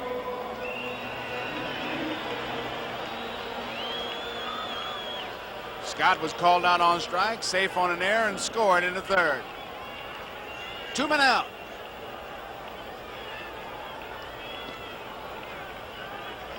Outside, ball 1. Tom Lasorda keeps his bullpen going down there. He would like to win both halves. That is Tom Niedenfuhr, the right-hander, who is a very hard thrower, who has joined Terry Forster, the left-hander.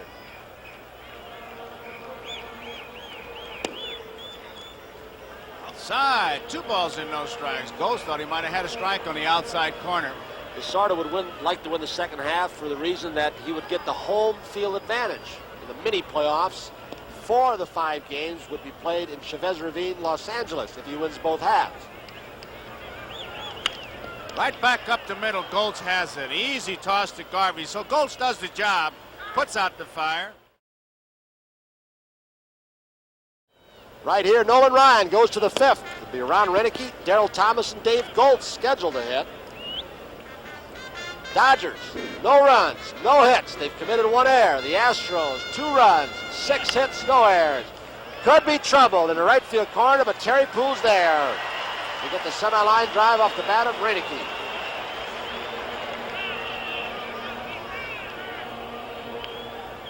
Terry Poole. Ryan, through 4, has struck out 7, has walked 3. Now it'll be Darryl Thomas. Thomas walked in the 3rd and stole a base. 2 runs the Astros have came in the 3rd inning. A 2-run single by Alan Ashby. With Scott and Cruz aboard. Fouled off. Darryl Thomas swinging late. 1 strike.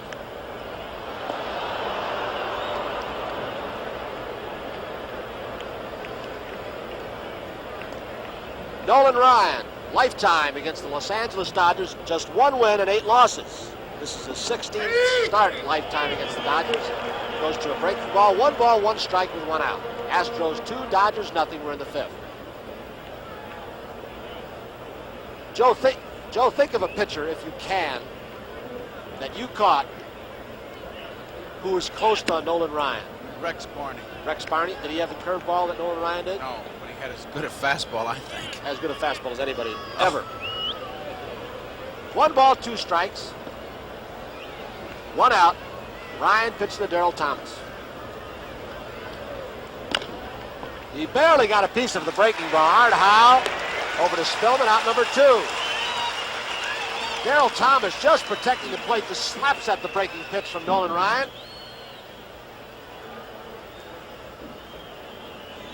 So now we will have a pinch hitter for the Dodgers. It'll be Jack Perconti, little second baseman. He was called up at the end of last year and filled in for Davey Lopes very well down the pennant stretch. Another kid named Sachs, also a pretty good second baseman. Dodgers have up on their roster. The rosters were expanded for the month of September. 1 strike, fastball from Ryan. This is the little guy you may have read about after the season last year, driving home in Arizona, got caught in the middle of a gun battle, he and his wife, almost taken as hostages. Fouled off. 0-2 with 2 outs. Astros 2, Dodgers nothing. Yeah, there was some story. Oh, scary. Just driving home after the season, and he said it was like in the movie. They couldn't believe it. Perconti hit a cool .346 this year in the minor leagues with 1 home run and 58 runs batted in. Nolan Ryan gets strikeout number 8. So he will go into the 6th inning still with a no-hitter in his sight. Looking into the booth, Al Rosen, the president of the Houston Astros, who replaced Tal Smith, a very popular man. Terry Forster's first pitch, way inside, moves Cruz back. 2-0, Astros lead. Say one thing, Al Rosen with his assistant, Tony Siegel, there are the Forster stats. Coming off the arm problems he's had year in and year out. Rosen made 2 pretty big deals when he got Scott just before the strike and Phil Garner just after the strike. Two men have really keyed this ball club and kept them out in first place in the Western Division for the 2nd season. 2 balls, no strikes to Cheo Cruz. 2-1. Tony Siegel, one of the assistants, came over from Milwaukee a couple of years ago, has also been a big help to Al Rosen. Slider. Socha can't believe it. Neither can Forster, asking Bruce Fleming where the pitch was, but it goes to 3 balls and 1 strike. And there was a little guy sitting behind him. took that shot. Donald Davidson, who's been in baseball all his life, been a big help in rebuilding his club. Broke the bat, but it could be trouble. Renicky over, takes it on a big hop. So Cruz is out. He's been on base 3 times today. A walk in the first inning, a double in the third. He scored a run, and now a single to right field. He can run.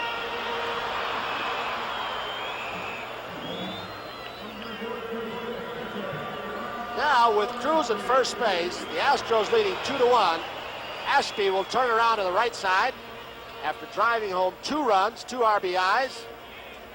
The only 2 runs in this ball game from the left side. He may be bunting. He's a better hitter left-handed than right. He's hitting. Drill to left field. Dusty Baker back to the warning track. He makes an outstanding catch, and Cruz will have to return to first.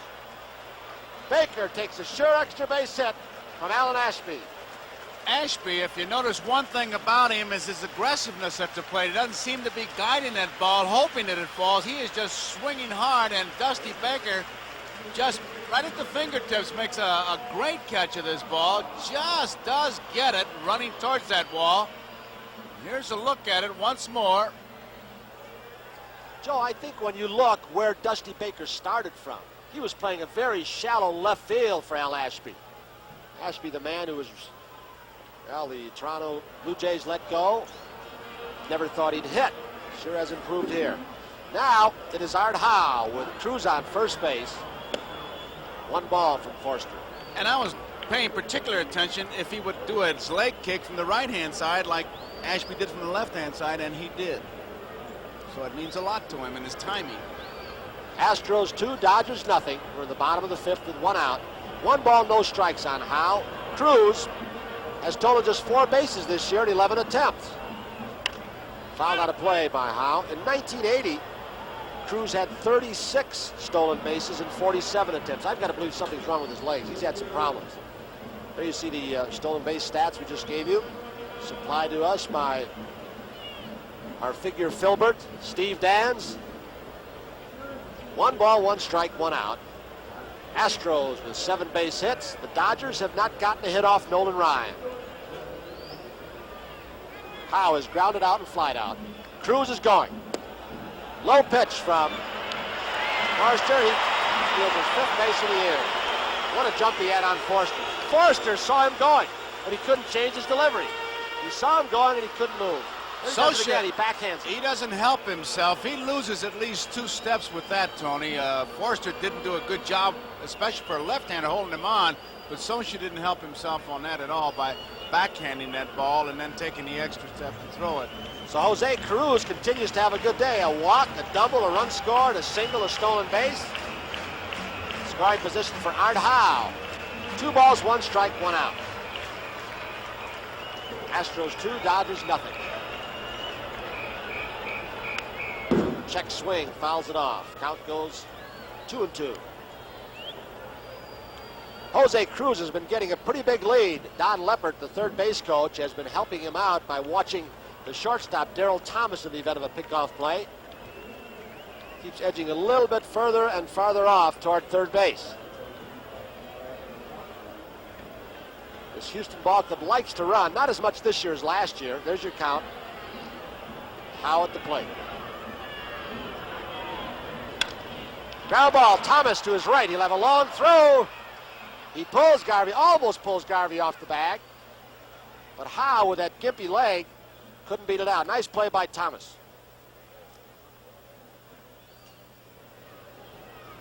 He backhands the ball and really has to brace himself, but he had the advantage of Howe running. You really saw a good shot of Darryl Thomas looking the ball right into his glove. That's the play right there for a shortstop going in the hole, where the tendency is to try and hurry your throw to first base, and you might. He plants the right foot, gets the long overhand throw, but you have a tendency to start pulling off the ball to throw to first base, but Thomas did not. He made a nice play. Now Joe Pittman will pinch hit for Harry Spillman. Pittman a right-handed hitter, Spillman left. Top of the 8th, Tony, 4-2. Montreal over the Mets. Top of the 7th, Pittsburgh 3, St. Louis 2. Bottom of the 7th, Cincinnati leading Atlanta 2-0. 7-3, Cleveland over Boston, bottom of the 7th, and Milwaukee and Detroit tied 1 apiece, top of the 8th. What a ball game that is over in Detroit. Merle Harmon and Ron Luciano there. We've got a 2-0 game here, and Ryan working on a no-hitter. Ryan has struck out 8. He is not allowed to hit, and we're in the bottom of the 5th. Joe Pittman goes into this ball game with a .271 batting average. He's got a runner in scoring position in Cruz at second base with 2 outs. 1 strike from Terry Forster.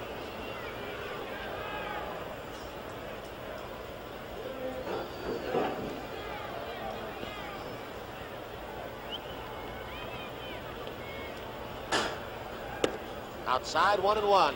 The Astros, like the Yankees, so many other teams who have the great bullpens, are a difficult club to come back on. Partly because the dome is so hard to get extra base hits and home runs. You've got a single guys. There's Cruz at second.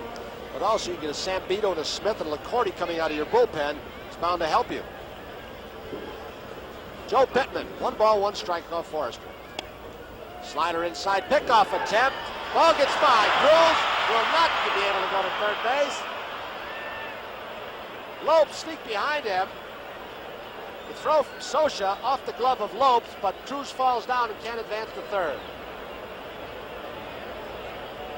It's a difficult play for Lopes, having to take a hard throw from the catcher on the run.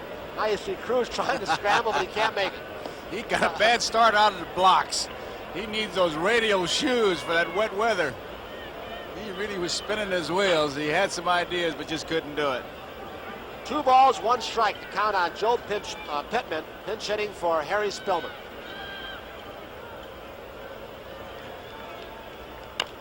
Chopper going to be trouble. Daryl Thomas will have to hurry. Guerrero tries to cut it off. Cruz, nice play by Davey Lopes, Joe.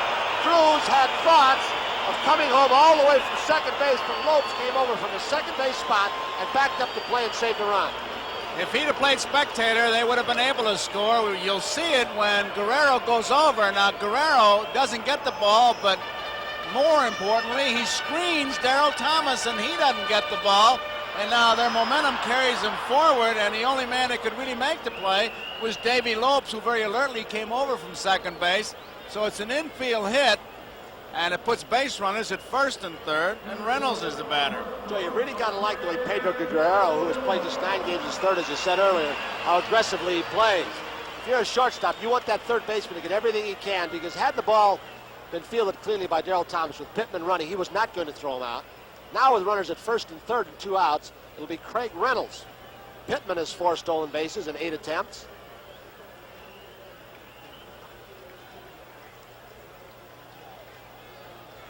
Wouldn't be a bad play to send him. He's thrown out. Ground ball. Daryl Thomas will go to first base to Garvey. So Forrester pitches out of it after 5 here in the Astrodome. Nolan Ryan will go to the 6th with a no-hitter. He has 8 strikeouts, but right now there is some activity. The game between Milwaukee and Detroit. Let's go there. And for you fans watching the exciting game in Houston, we have one going on in Detroit. I'm Merle Harmon with Ron Luciano. The Tigers are coming to bat at the bottom of the 8th. The Brewers have just scored 3 to take a 4-1 lead in Whitaker. First ball hitting bounces to Cooper for out number 1. The score was tied at 1 going into the top of the 8th inning when, with 1 out, Robin Yount had an infield hit. Cooper singled to center. Ted Simmons hit what could have been a double play ball back to the pitcher, Milt Wilcox, but it slid off his glove. The shortstop, Alan Trammell, made the play at first, and the lead run scored as Yount scored from third base. Then Ben Ogilvy, hit the next pitch into the right field seats for a 2-run homer, and the Brewers have taken a 4-1 lead. We're in the bottom of the 8th inning. The winner of this game could be in first place in the Eastern Division of the American League if Cleveland holds a 6-3 lead over the Boston Red Sox, and that game is now in the 7th inning.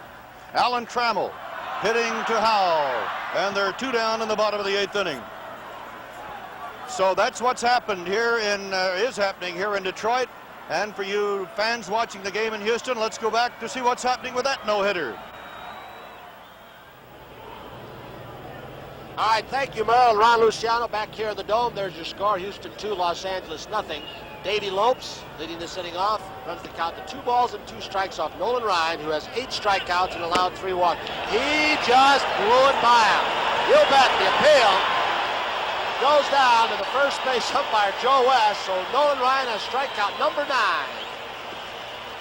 No runs, no hits, 1 error for the Dodgers. The Astros, 2 runs, 8 hits, no errors.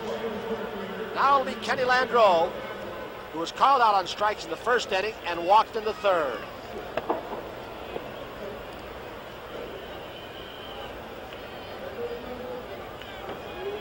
The Dodgers have left 3 base runners, the Astros 9.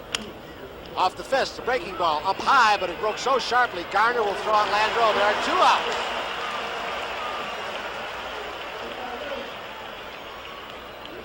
Nolan Ryan has now retired 9 consecutive Dodgers. Last man to get on was Landreau back in the third. The crowd is starting to feel a little bit of this because you could hear them applauding more and more each time that Ryan goes to 2 strikes. And for the first time on a routine ground out, you heard a little bit of a cheer. 2 outs. Dusty Baker. He's grounded out twice to second base. Big curveball from Ryan. Took a little bit off. 1 strike. Now he is starting to gain a little bit of his control, Joe. Let up on that curveball and got an easy strike. Another breaking ball. Strike 2. Baker doesn't like it, but very quickly on 2 vicious curveballs, Nolan Ryan goes no balls and 2 strikes. Listen to the crowd.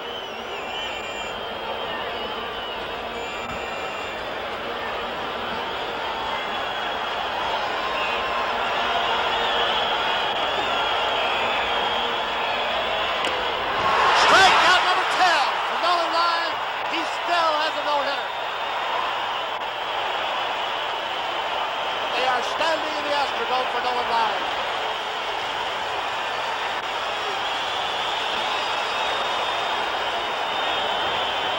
We will go to the last of the 6th here in the Astrodome as Ryan in the back of your picture strikes out 10 with a score here. Houston 2, Los Angeles nothing.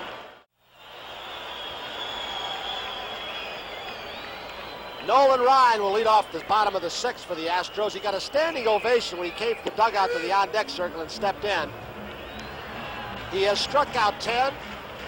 He has his no-hitter going, as you know, going into the 7th when he takes the mound. He has a walk and a single in this ball game. 2 strikes very quickly from Terry Forster to Nolan Ryan.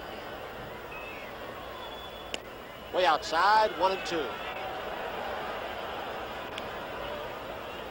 Nolan Ryan, who today with 10 strikeouts for the 135th time in his major league career has struck out 10 or more.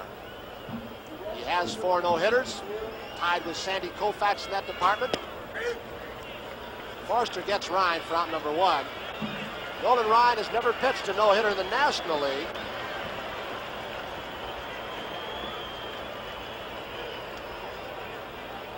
Now,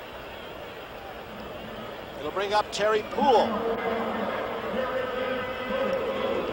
Houston with a 1.5 game lead over the Cincinnati Reds.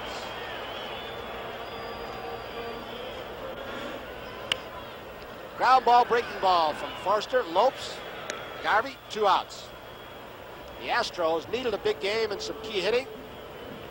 Today's ball game, after today only 8 games remaining, J.R. Richard, who has pitched 2 simulated ball games this year, and Bill Verdon was kind of thrilled, although he said at times he may not have his complete coordination back, but he's got a lot of hitting those 2 simulated games. It's hard to get hitters to hit against him, I know that. I mean, by simulated games, they have 9 on the side, and he gets 3 outs, sits on the bench, and they do as much as they can to make it the game. It just doesn't get out there and throw. Phil Garner, 1 strike from Forster. JR's in good spirits. He really is. He was needling and everything else before last night's game. It just does. And Mike Ivey's another one that we've kind of forgotten about, who had some problems, who was in good spirits. Mike, who went through a depression period, and the Houston club very patiently staying with him, and he seems to be on the road to recovery. 1 ball, 1 strike to Phil Garner. Astros lead 2-0. Good slider from Forster. 1 ball, 2 strikes. Big base hit in the ball game has come off the bat of Al Ashby. Single for 2 RBIs. 2-2 to Garner. You got to be ready with Dole Forstner out there as we look at Nolan Ryan on the bench. 4 no-hitters. He pitched 2 in 1973 versus Kansas City, 1 against Detroit. 74, he no-hit Minnesota. 75, he no-hit Baltimore. Forrester gets Garner. Joe Garagiola with Tony Kubek here at the Astrodome, where the story is right in the center of the diamond. Nolan Ryan. He has struck out 10. He has walked 3. He is not allowed a hit. 1 strikeout in the first, Landreau. Guerrero and Socia in the second. Power and Lopes in the third. Garvey and Socia in the fourth. He got the pitcher in the fifth. He got Lopes and Baker in the sixth. Nolan Ryan has been in command. And Steve Garvey will lead it off. Time is called. Some lights are on in the press box, and the umpires are calling time.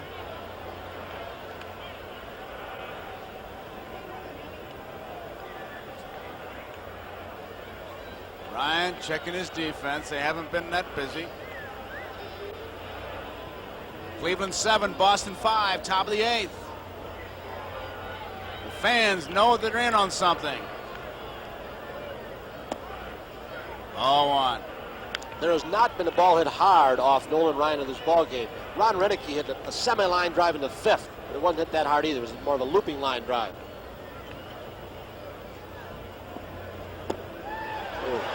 Strike 1, a curveball.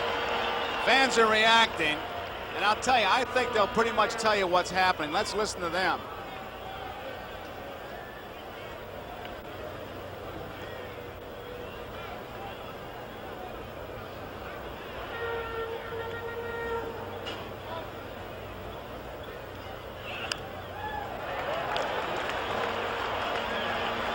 One ball, 2 strikes.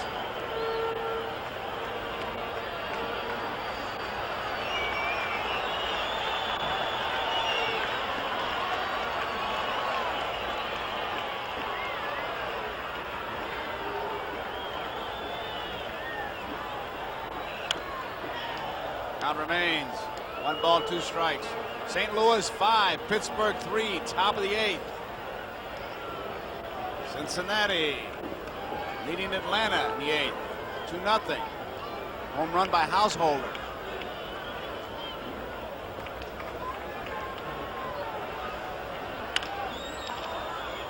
Garner has it.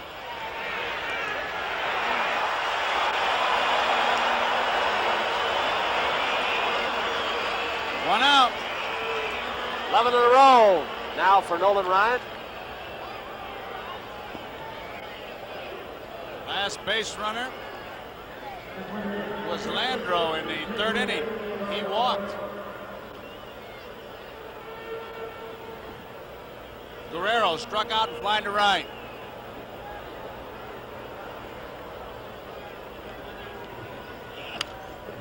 Strike 1.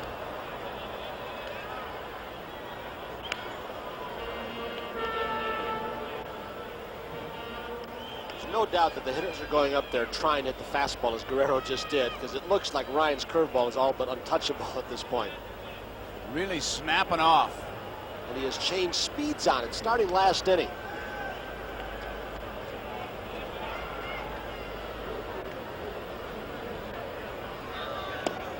Curveball. Fans, they want everything he throws now. 1 ball and 1 strike, 1 out the count.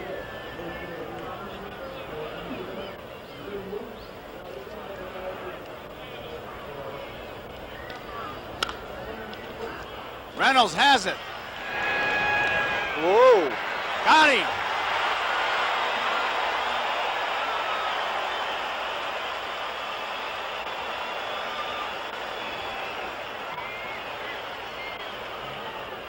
Curveball once again. Show you how good Nolan Ryan's curveball is. That ball was a hanging curveball, but because hitters cannot look for it, he still gets the weak ground ball to short. Reynolds once again does not throw the ball well to first base. Continue to think he's got trouble with his arm. Ryan keeps on going. Here's Socia. He struck out in the 2nd, struck out in the 4th. Hit deep to right center field. Poole going back. He makes the catch.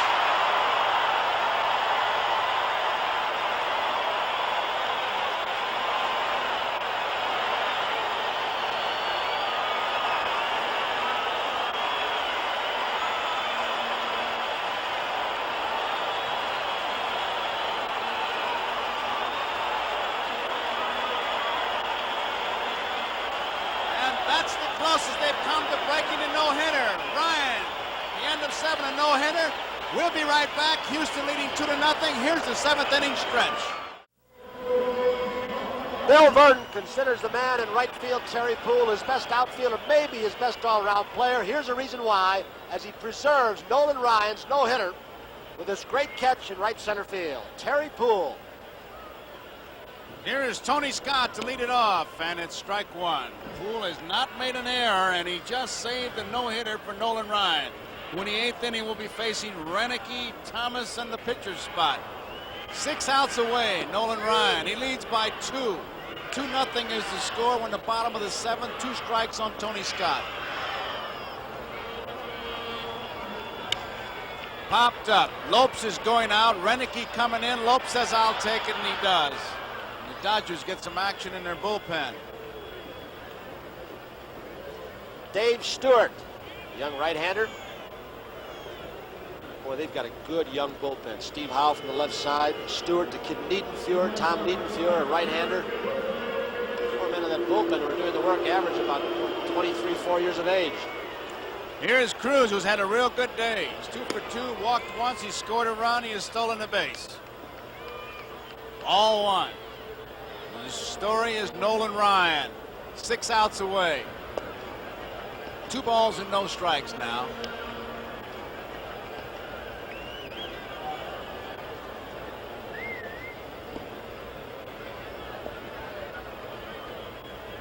Barry Forster in relief.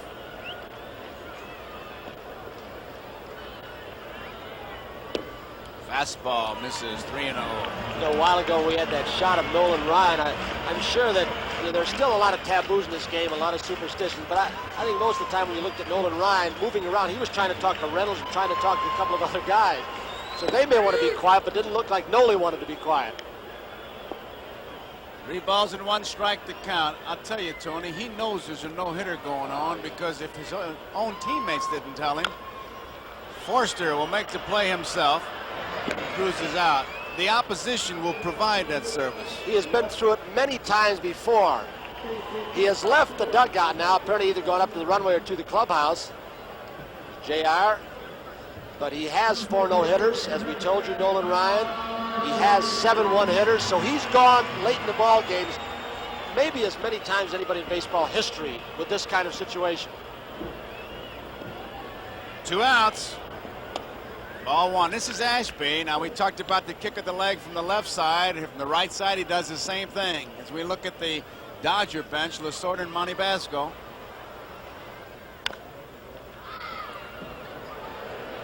One ball, 1 strike. Houston bullpen have a man throwing. Gordy Platson.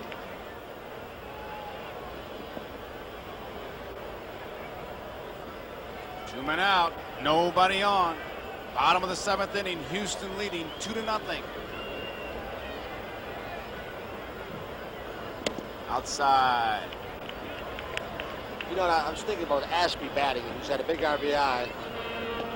J.R. Richard. Nolan Ryan is somewhere behind them.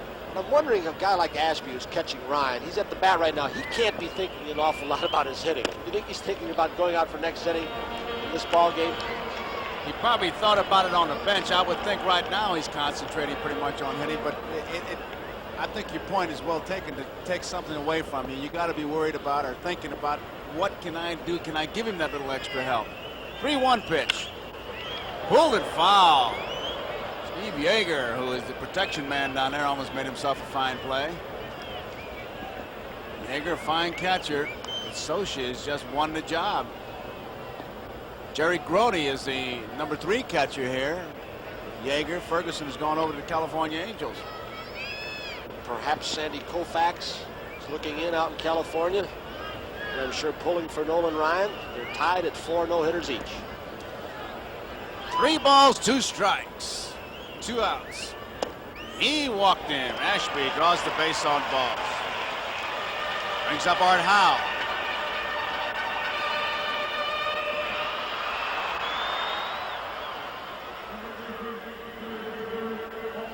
Howe bounced out, flying to right, bounced to the shortstop in the 5th. He's 0 for 3. Ashby on first. He's the big man in this game. He drove in both Houston runs in the third inning when he singled to center field with Scott at third and Cruz at second. And there you see him. Garvey behind him.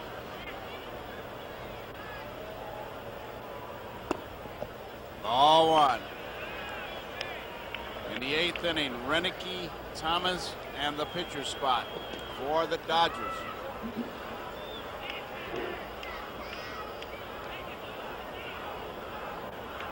Well, you've got guys like Reggie Smith, Rick Monday available to pinch hit. Veterans, might see them next inning. There's the strike. 1 ball and 1 strike. Jay Johnstone.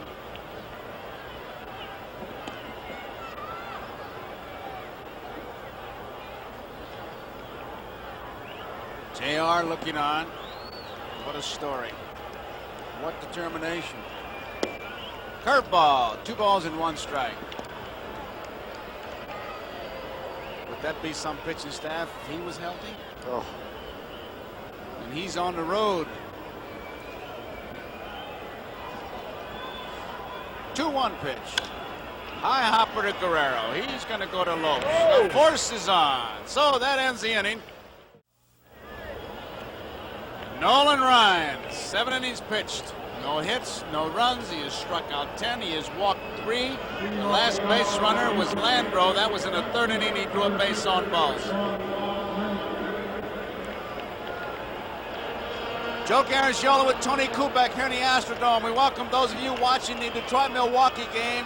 Nolan Ryan going into the 8th inning has a no-hitter. He's facing Ron Renicky. 0-1. Renicky hit the ball hard his last time up. A line drive to right fielder Poole. Poole saved a no-hitter with a great catch off Socia in the 7th. 1 ball, 1 strike. Montreal beat the Mets 4-2 final.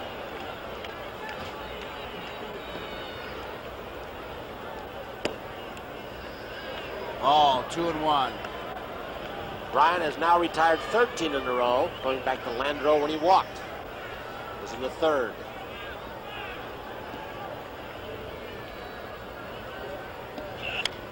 Foul straight back. 2 balls, 2 strikes. Crowd reacting.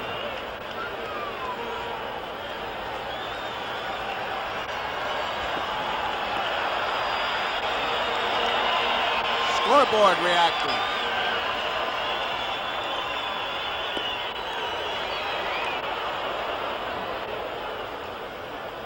Final score, Milwaukee 4, Detroit 3. So Milwaukee goes into first place by a half game. They now are 27-19. Detroit 26-19.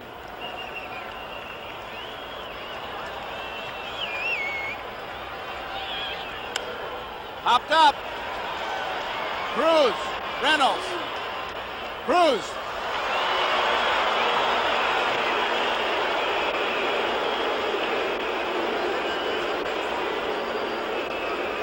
At Boston game, Boston-Cleveland. Cleveland leading Boston 7-5 tonight as we look at that play again.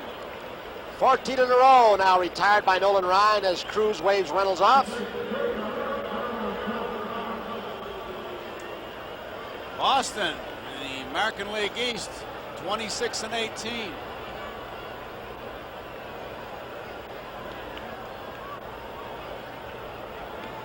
Pinch hitters come out for the Dodgers. Curveball misses, ball 1. Jay Johnstone will be the batter for Terry Forster.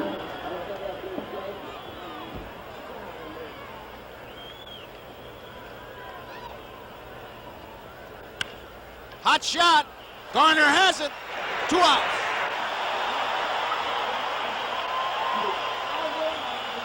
That may be as hard a hit ball has been hit in this game, and Garner very smartly, we talked about how smart a player he is. As the pitch was on its way, a breaking ball down and in, he had taken 2 or 3 steps to his left, playing the pitch in the situation, which allowed him to get that great jump. He really anticipated well. Jay Johnstone, the pinch hitter, 2 outs here in the 8th. Ryan moving closer and closer, 4 outs away from a no-hitter, 1 out away from ending this 8th inning.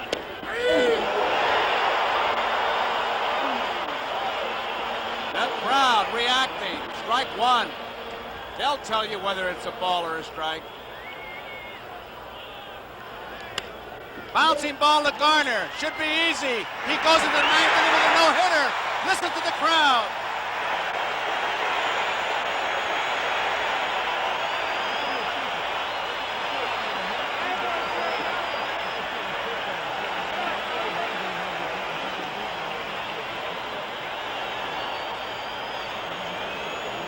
So we go to the bottom of the eighth, 2-0 Houston. Nolan Ryan with a no-hitter, and we'll be right back, and I know you will.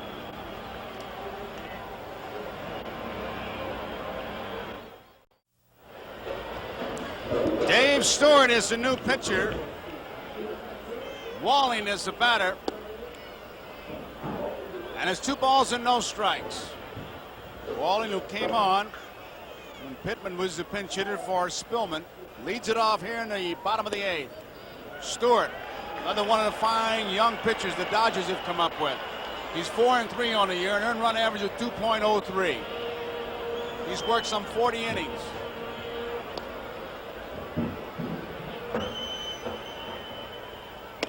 He walked in.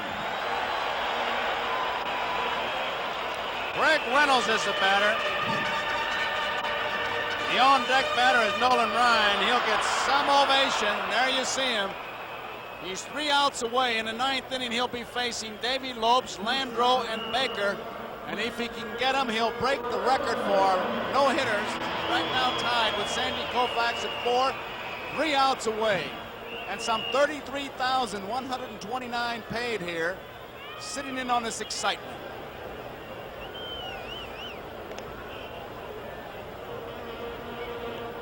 Walling, the base runner. Guerrero is in close at third.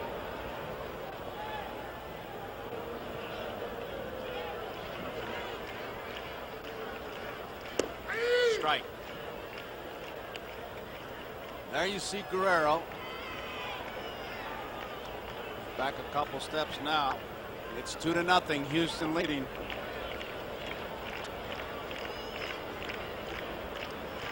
Dave Stewart. Born in Oakland, California. Fouled out of play. He was the Dodgers' 16th selection in the June 1975 free agent draft.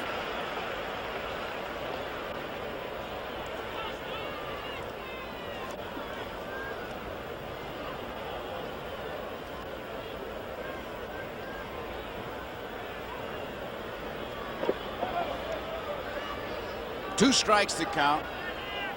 Walling at first. It gets by Scioscia. Walling will go down to second base. Let's see how they rule it. It's a wild pitch. Looked like a ball he should have been able to handle. We'll take another look at it. He might have been crossed up, and I've got to believe he is. He's going out to talk to him.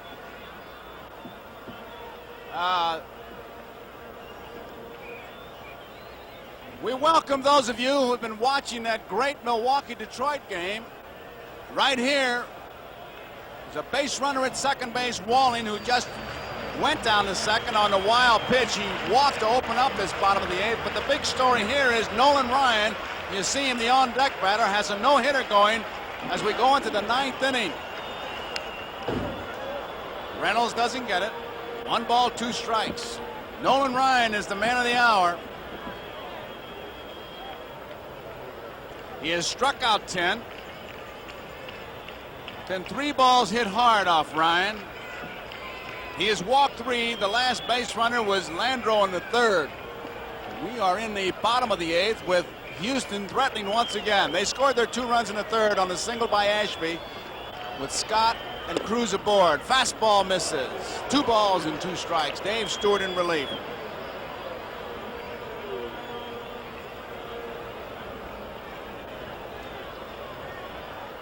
Two balls, 2 strikes. Reynolds will try to pick up a base if he makes an out, which means he'll pull that ball if he can.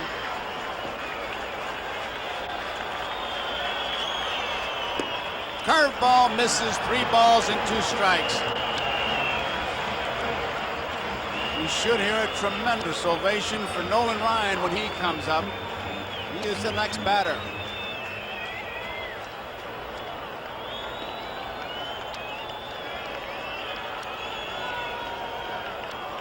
Cool, collected customer.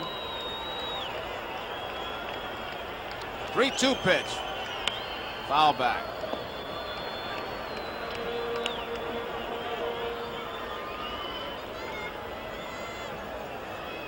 In that third inning, when the Astros scored, Gardner opened with a single, was out stealing. Scott was safe on an error, went to third on a double by Cruz, and they both scored when Ashby singled on the first pitch to center field. The rest of the story has been Nolan Ryan. Out of play. Count remains at 3 balls and 2 strikes. Walling at second base.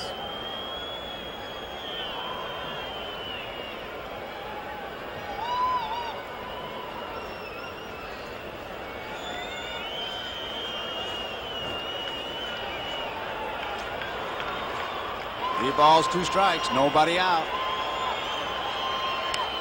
Foul back once again. Reynolds really battling Dave Stewart. Dodger bench. Final score, St. Louis 5 and Pittsburgh 3. Final score, Montreal 4, New York 2. Philadelphia, Chicago rained out, 9th inning. Cincinnati 2, Atlanta nothing. San Francisco, San Diego play tonight.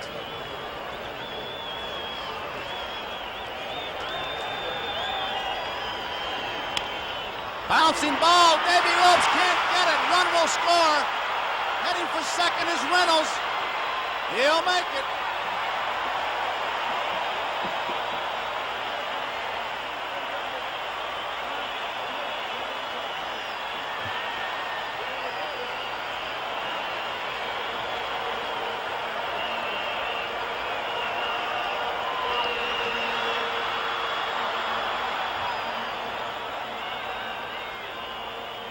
So it's 3-0 here, and it brings up Nolan Ryan, who's talking to the third base coach, Don Leppert.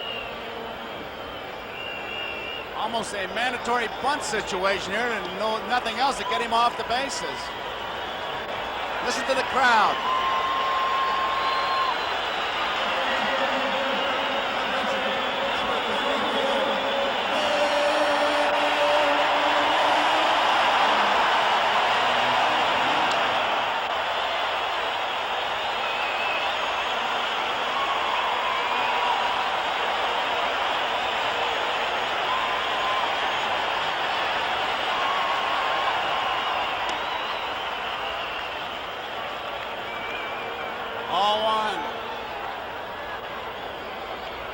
Nobody out, 1 run in.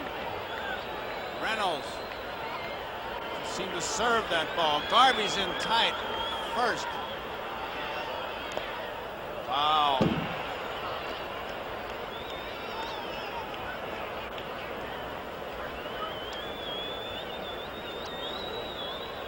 One ball and 1 strike. He takes another look at Leppert. Ryan singled in the 4th inning.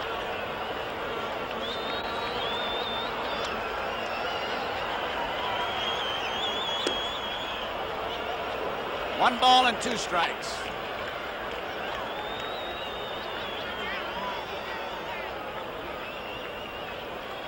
Nobody out. Reynolds at second, 1 run in. 3-0 Astros. Bunted to Garvey beautifully.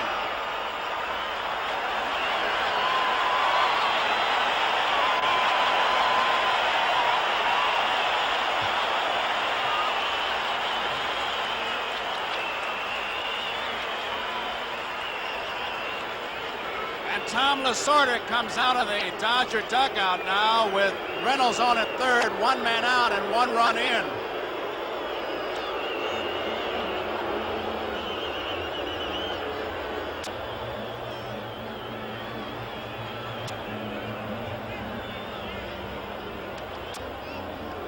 Lasorda talking it over with his young right-hander as Davy Lopes and his catcher Socha just Final score, Cleveland beat Boston 7-5. As we look at the man of the hour, Nolan Ryan. So Milwaukee is in first place. Boston and Detroit both losing 26-19. Their records a half game behind. They're going to put the left-hand batter Terry Poole on and pitch to Phil Garner.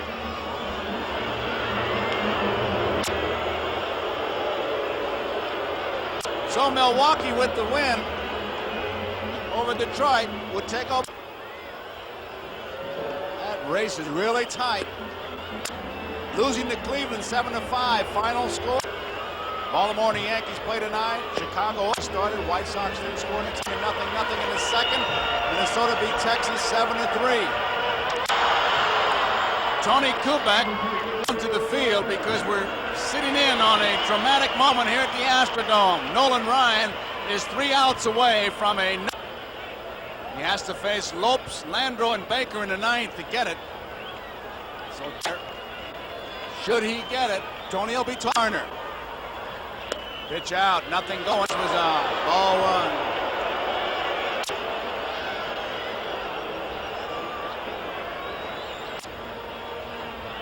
Reynolds at third, Lewis at first. Ball 2. Do I have the green light? You got to believe that he's got it. Stop, foul territory, near the stands, so should it. Friends. It's tough to pick the ball up in this Astrodome. I don't know how many panes are up there. But I'll tell you, there's enough of them to make it a tough background. 2 balls and 1 strike, 1 man out.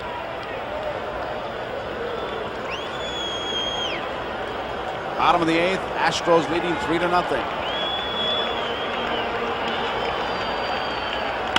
Line drive, left field, a base hit. Here comes Reynolds, stopping at second is Poole. It's 4-0.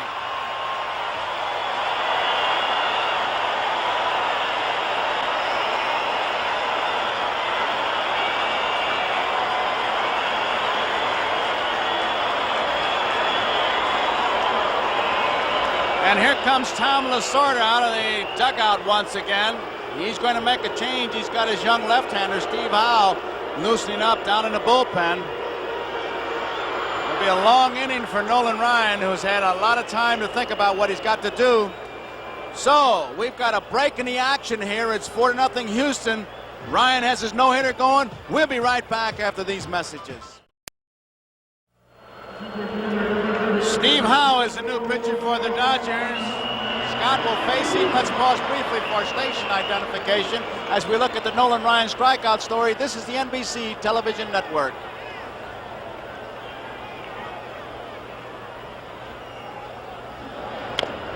Scott jumps on the first pitch and fouls it off for strike 1 off Steve Howe. Joe Garagiola with Tony Kubek. Tony is down behind home plate because we're sitting in on the Nolan Ryan story. As the line score shows you, the Dodgers no runs, no hits. The Houston bench. It's 4-0 here. We're in the bottom of the 8th inning. Howe has come on and replacing Dave Stewart, and he faces Tony Scott with base runners at first and second. Right field. Renick's back, tagging up his Poole, makes the catch, he holds. Renick made a believer of Poole last night. He tried that play and he was out easily. So there are 2 away. And here is Cruz. Fans react. Steve Howe, there you see the statistics on the young left-hander. 4-3, 2.76 earned run average. Final score, Cincinnati 2, Atlanta 0. Montreal beat the Mets 4-2. Philadelphia, Chicago rained out. St. Louis beat Pittsburgh 5-3. All finals. Line drive, base hit, no doubt about this one. Renick charges hard. Run will score. Holding at second is Garner. It's 5-0.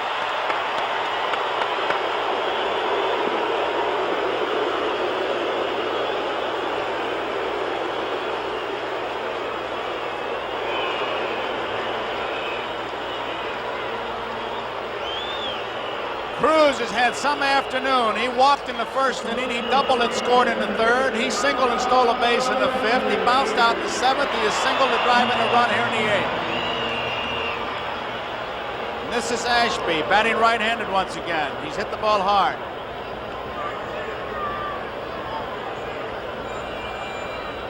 Inside, ball one. Coming into the game, Houston leading Cincinnati by a game and a half, so should they win this game, and they're well on their way, it will keep pace, and another game is off the calendar, which certainly hurts Cincinnati.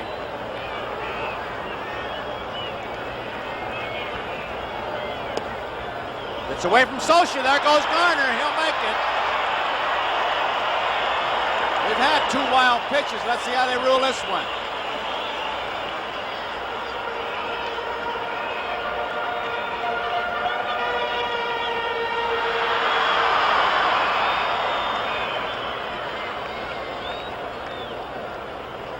It looked like he started to backhand the ball and changed it midstream and hit right off his heel. So Socia gets a pass ball.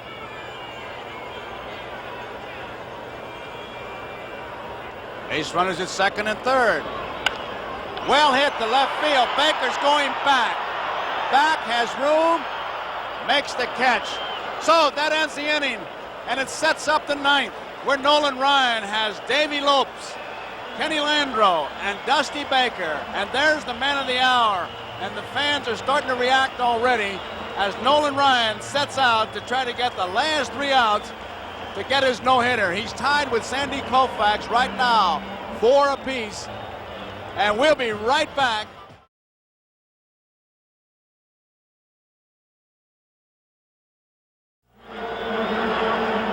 Tom Lasorda is going to his bench, and he'll have Reggie Smith hitting for Dave Lopes as Nolan Ryan goes out here in the ninth inning to try to nail down the 3 outs to give him the no-hitter. And even before the inning starts, this week's NBC Miller High Life player of the game is Nolan Ryan, and Miller High Life is having to present a check for $1,000 in the name of Nolan Ryan to the Special Olympics. And here we go.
One ball, one strike, 1 out. 2 outs away.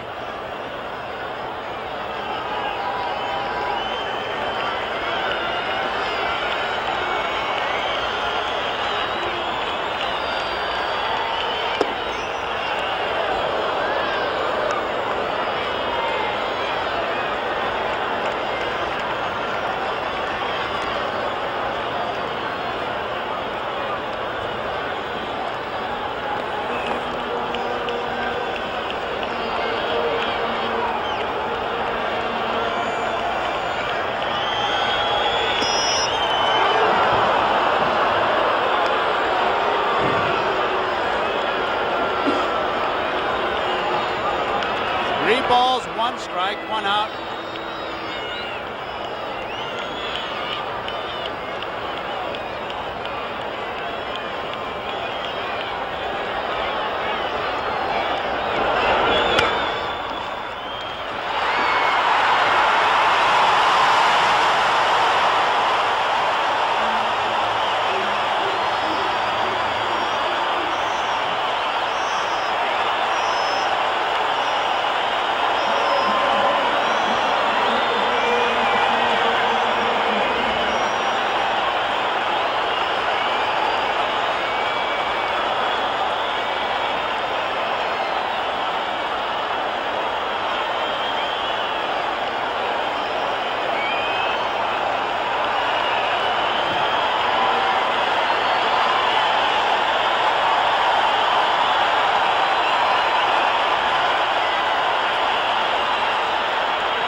Many would consider this the toughest man in the lineup to get out. Dusty Baker.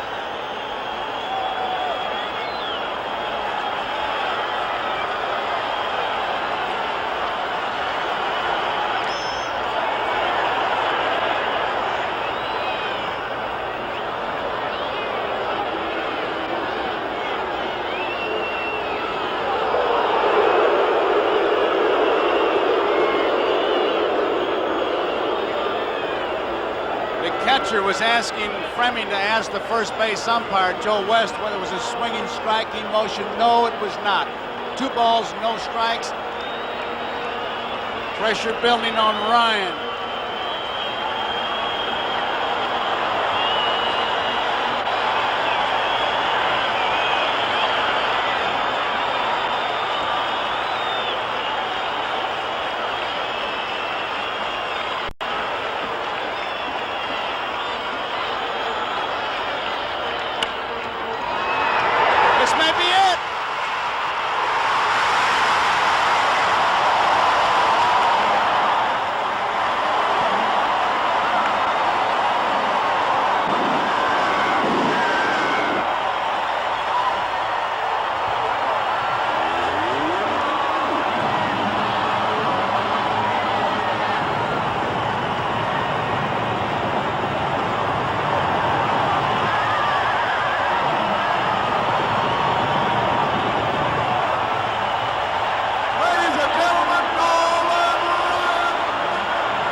Well, you can see Nolan Ryan is with Tony Kubek. We'll be right back to talk to the man who pitched a no-hitter right after these messages. The story here in the Astrodome is Nolan Ryan a no-hitter as the Astros beat the Dodgers 5-0, and let's go to Tony Kubek. All right, Joe. Nolan right now has been standing very patiently waiting to us. Right now, Jerry Duggan of the Dodgers is doing an interview, but we're going to hear part of this conversation with Nolan Ryan. Did you feel the ball that Socia hit in the 7th inning might find the gap? Well, when he hit it, I thought it was hit high enough. I knew it wasn't out, and with Terry's speed out there, I really felt like he had a good shot at catching it. And the only ball hit well, I think, was Renicke's ball in the 5th inning. Yeah, and I got in on him, but he hit it down the line good. You said that Tony was telling me that the fastest fastball you had today was 97 miles per hour. Well, I really didn't feel like I had exceptionally good velocity. I think that the biggest thing, I was able to get ahead with my curveball and move the ball in and out a lot. Ross, let me interject. All right. Ross Porter of the Dodger broadcasting crew has been interviewing Nolan Ryan, who's waited so patiently. Just a reaction from you. Sandy Koufax has 4 no-hitters. You have broken it with number 5, and a reaction to you when you threw that last pitch. Well, Tony, it was hard to believe that I finally accomplished it, because I guess if there's one thing I wanted to do in my career was pitch that 5th one, since I've had a shot at it, and I've had a shot at it for a long time. And at my age, I was really starting to think that I probably wouldn't get it, because I've gotten into late innings before. Even twice this year, I went into the 7th with a no-hitter going, and I just didn't seem to have that stamina that I used to have to put somebody away. And I think today I felt stronger. I didn't strike a lot of people out in the later innings, but I tried to be a little finer. I didn't challenge as many guys in the late innings as I had earlier. Nolan, I want to talk about 2 specific guys. Bill Verdon talked to us before the ball game, and he said that Mel Wright had worked with you so hard, and you had worked so hard to control the curveball. A comment on Mel Wright, your pitching coach, and also your catcher, Alan Ashby, who caught a beautiful ball game today. Well, Alan caught a great game. He was thinking right along with me. We didn't shake much at all. We threw a couple change-ups. They weren't working, so we just canned it.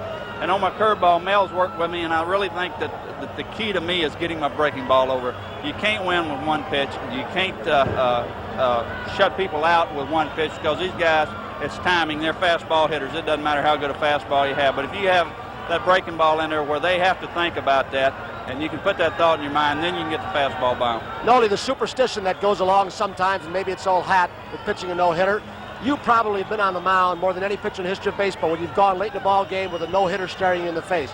What was going on the bench? Well, nobody really said anything to me, and after the end of the 8th, Don Sutton asked me if I was superstitious. I said no, and he said, well, go put them away, would you? And so, basically it's the same deal. The guys leave you alone. There's a lot of superstition in baseball, and it just worked out where I was just fortunate to have enough stuff to go ahead and do it. When you left the bullpen before the ball game, well, let you introduce this young lady. Nolan? My mother. This is Ryan. Have you seen all of Nolan's other no-hitters? No, this is the first one. I know Nolan's wife, Ruthie, came down in the field, gave him a big hug and kiss, but your grandchildren stayed at home. They did not see this no-hitter today. Oh, yes. This was the day they all stayed at home. Nolan, when you left that mound, did you think you had no-hit stuff down in the bullpen before the game today? I never really know before the game, and like I say, I was struggling with my delivery a little today. I really didn't feel like my fastball is what it should be, and I got behind early in the game on some hitters, and with these guys, you really don't have the luxury of doing that. I'm going to call on your catcher, and I hope you can stand around for a while. Alan! Al Ashby! Just such a great game. That was marvelous. Where were you sitting, Mrs. Ryan? Oh, I don't know. You lost track. Hey, thank you so much for stopping by. Nolan Ryan, our congratulations, and thank you for signing my scorecard. Congratulations to you. We're going to be back. Good luck to you the rest of the way. It's an important game, not only for the no-hitter today, but what it means to your ball club, and I think you never lost sight of that either. Thank you. Well, thank you, Nolan Ryan. Ryan. Big game for us. Nolan, our thanks to you. We'll talk to Alan Ashby when we come back. Right now, let's go back to Joe. Okay, Tony, so the Astros 5-0, and Nolan Ryan becomes the first pitcher in Major League history to throw 5 career no-hitters.